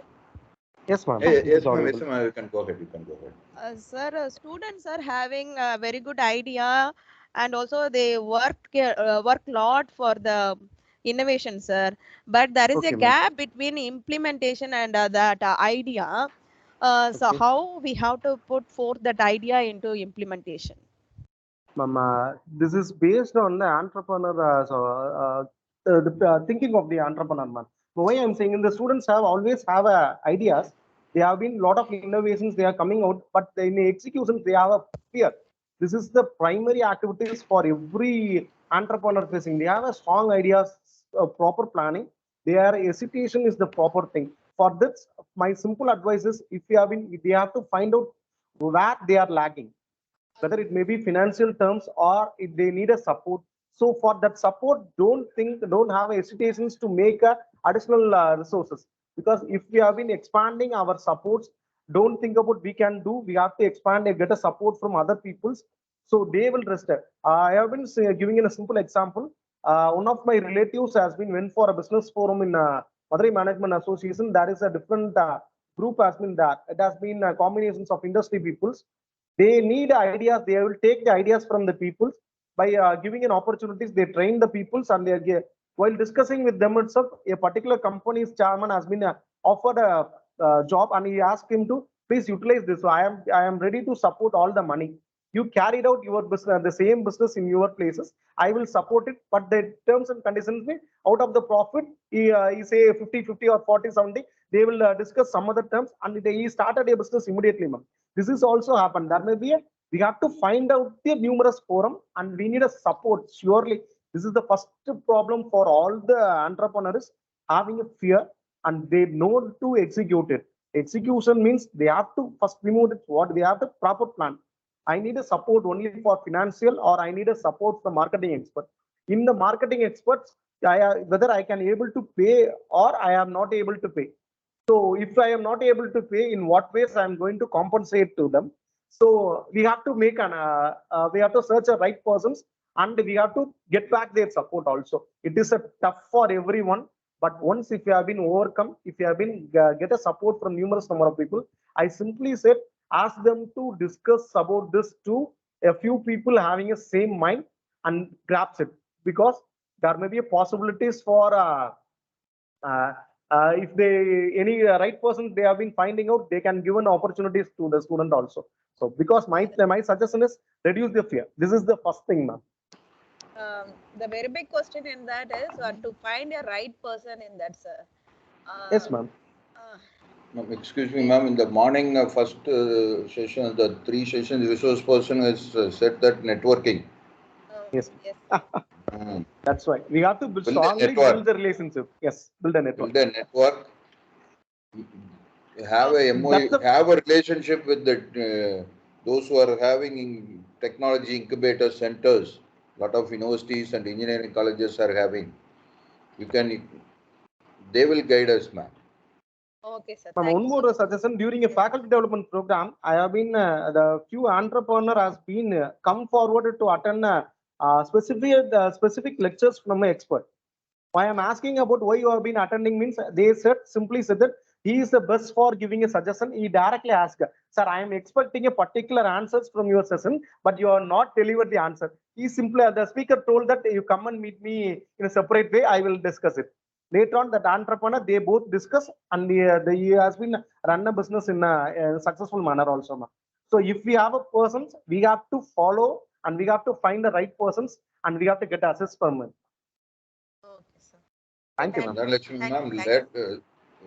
Later on, we are having a resource person as a student who turned as an entrepreneur. So we can discuss with him. Okay, All our network. okay, sir. Thank you so much, sir. Thank you so much, ma'am. Any participants? Any other participants? Any other participants?